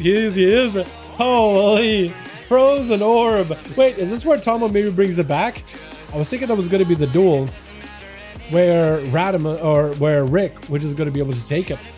But maybe this is where up to Tomo right now. He's fighting into no highest dampening possible out here. Has to really use his immunities perfectly. He can't take a lot of damage. He's going to be a block as Etchi got himself the most amount of damage. And Etchi having to turn it around and put the pressure onto the pet. He's actually going to move that pet away. So he can just keep doing damage from a distance. And Tama hit him with the breath. It's going to be trinket out for Etchi with the silence to follow. Tama cannot escape it. Panda Racial for a second. Try to see if he can land a stun. Etchi doesn't have IBF, so he's going to be perfectly okay. Unfortunately, Tama does go down. No, that was so close. So close. And we never got to see Natty the Evoker play. I got excited seeing an Evoker. We never even got to watch him play. Damn. Scracker, wanna go one more? Placebo. GG's. Beautiful games, man. Beautiful games tonight, boys. Fantastic rounds. Fantastic rounds all across the board. Give yourself a round of applause. Alrighty, boys. I think it's time for me to go get some work done and eat some food and do all that stuff. So much tryhard this season. I can't imagine, guys. Yo, Rick, that's some mobility there, man. That is crazy mobility, crazy control, man. Craziness. Спасибо за стрим. Большое спасибо, друзья. Большое спасибо. Эту дуэли играем каждую пятницу в это время. How's your face so dark? No lights. My face? I mean, I do have a light. Oh, a big old ring light. I have a light for the green screen. I do have lights, man. I do have lights. Trust me, there's lights there. There's light here. There's a light here for the green screen. I got brightest monitors. There's plenty of lights, man. I used to just have 2 ring lights, spotlight mode, just overexposure me. And I would just like, you know what? Let's tone down the exposure. Why? Too dark? I might mess around with it sometime, man. But it's so nice in my eyes, dude. I can actually see. Like, I'm not looking at my monitors. I'm just like blinded. Before you had more lights, there were like 2 ring lights right in my face, max brightness, too much exposure. It was absolutely like not very, very not enjoyable. All I did is just lower it down so that my eyes can see comfortably. For eyes, bro, it is so much nicer. I can actually see my screen. I can actually see what's going on. I'm not like seeing spots every time I close my eyes. Because both of them used to be max brightness right in my face, and it was like, this is hard. This is rough. Getting used to it was really, really tough. But now they're like lit up where I have lights here, I have a light here, I have a light here.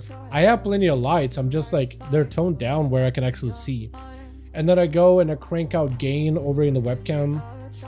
Because it seems to like lower down gain automatically. I think I should start post 3 kills. What do you mean? Since it's meta, it's not like before, game changed a lot. 2 dual damage compared to others. You think so? Demo is that low in damage? Maybe. They did doing a bunch of class changes, so I'm not gonna like say, oh, this class definitely does enough damage or not enough. I don't know what the tuning is. Like, give it a couple of weeks and we'll get a better idea of, okay, this class does a lot of damage and this class doesn't do enough. There's not much spells we can keep to win 4 or 5 people. I mean, for demonology, you mean like guys can't go for longevity? Adwo did do a 1v5 earlier. He pulled off a 1v5 playing the Soul Harvester. So I'm wondering if like you play Soul Harvester and you just go in all damage from the get-go. Maybe that would be the play. Demon damage is high, a little slower than others. Yeah, some classes does seem like it takes a little bit to ramp up to get damage going. Feral, I feel like is another one of those classes that takes a little bit to ramp up. But once they do, the bleeds, oh, it is a lot. It is really good. But yo, chat, thank you. You guys are wonderful, beautiful, super fun hanging out with every single one of ya. If possible, if your enemies are not that good, you think Soul Harvester is not the play? You think it's not as good? I did really well with it, but I'll take your word for it. I'll take your word, because you've been playing Warlock for a while. It looked like it had a lot of consistency, and it had decent burst when you had that additional pet. But it's those demon bolts, and just being able to get more of those and the constant pressure from that seemed good, but maybe you're right. Maybe like when you're like push comes to shove, maybe Diabolus is kind of the play. But at that point, it's a design of Diabolus that's like really rampy. Maybe they could change up. Probably wouldn't want to do it, right? What's good about Diabolus is the burst, is the pressure you can put out with it. It just takes time to cycle through all the demons and get the one you need. Yeah, so Harvester is better only for shield and surviving. Is it actually? Okay. That's crazy. I didn't know that. Yeah, I'm wondering, because they did do some changes to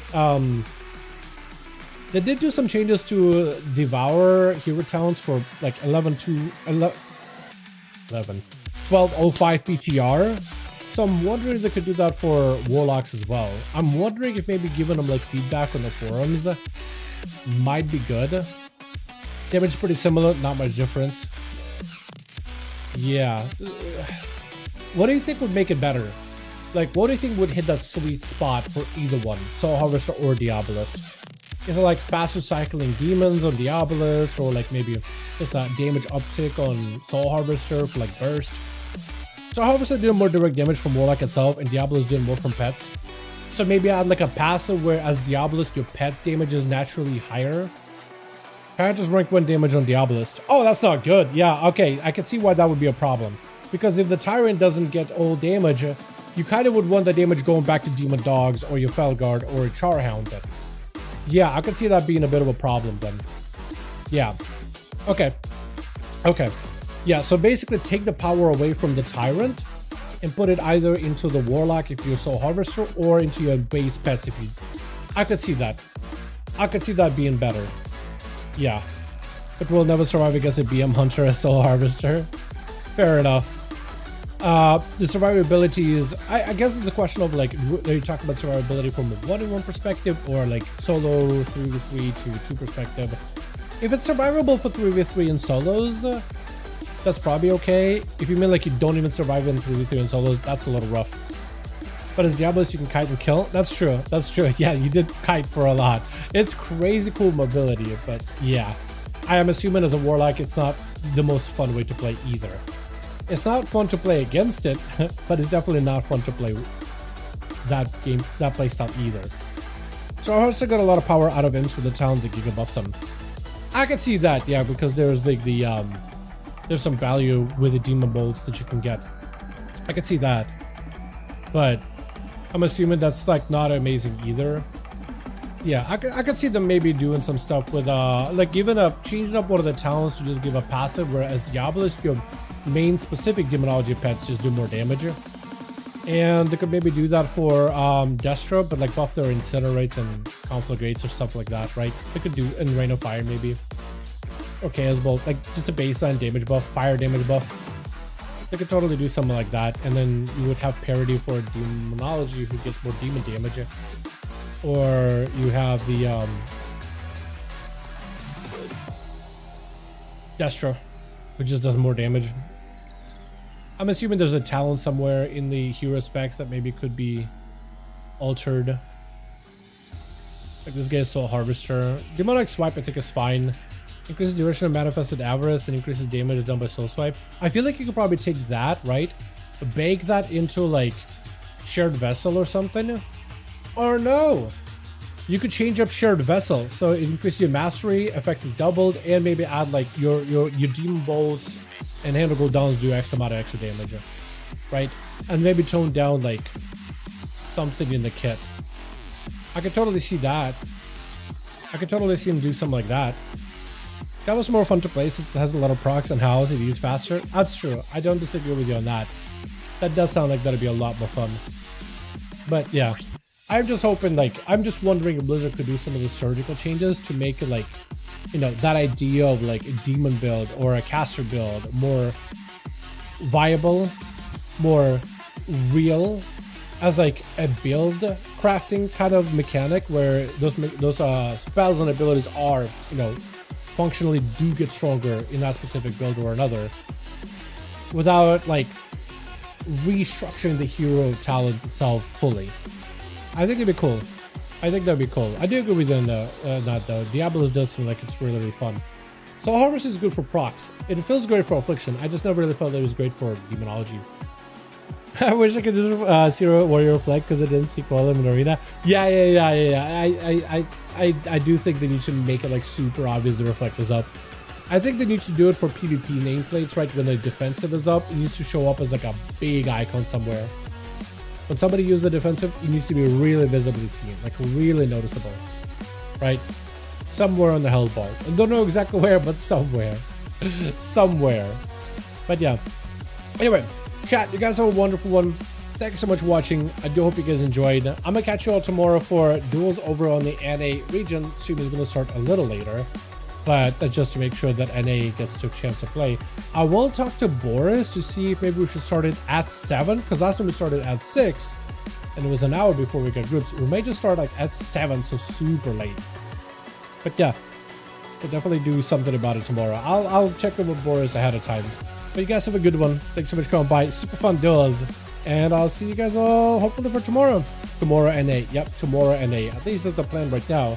And if we are doing duels on NA tomorrow, they're going to be so late that it's probably unrealistic to, like, let's say NA can't play. One reason or another, they can't get groups, not enough bodies. It's so late that I highly doubt we'll be able to scrap group together on EU to pivot. It'll probably be just a chance of us like, okay, we'll start super late, get NA games going, see if we can get some groups going. If we can't, just throw it out of the window, right? Throw it out of the bathwater and just go next. We'll see. But the plan is to do games tomorrow for NA. I'll talk to Boris about what time. Might go an hour later than we did NA duels, so it'll be super late. But it might be better for NA because like time zones wise.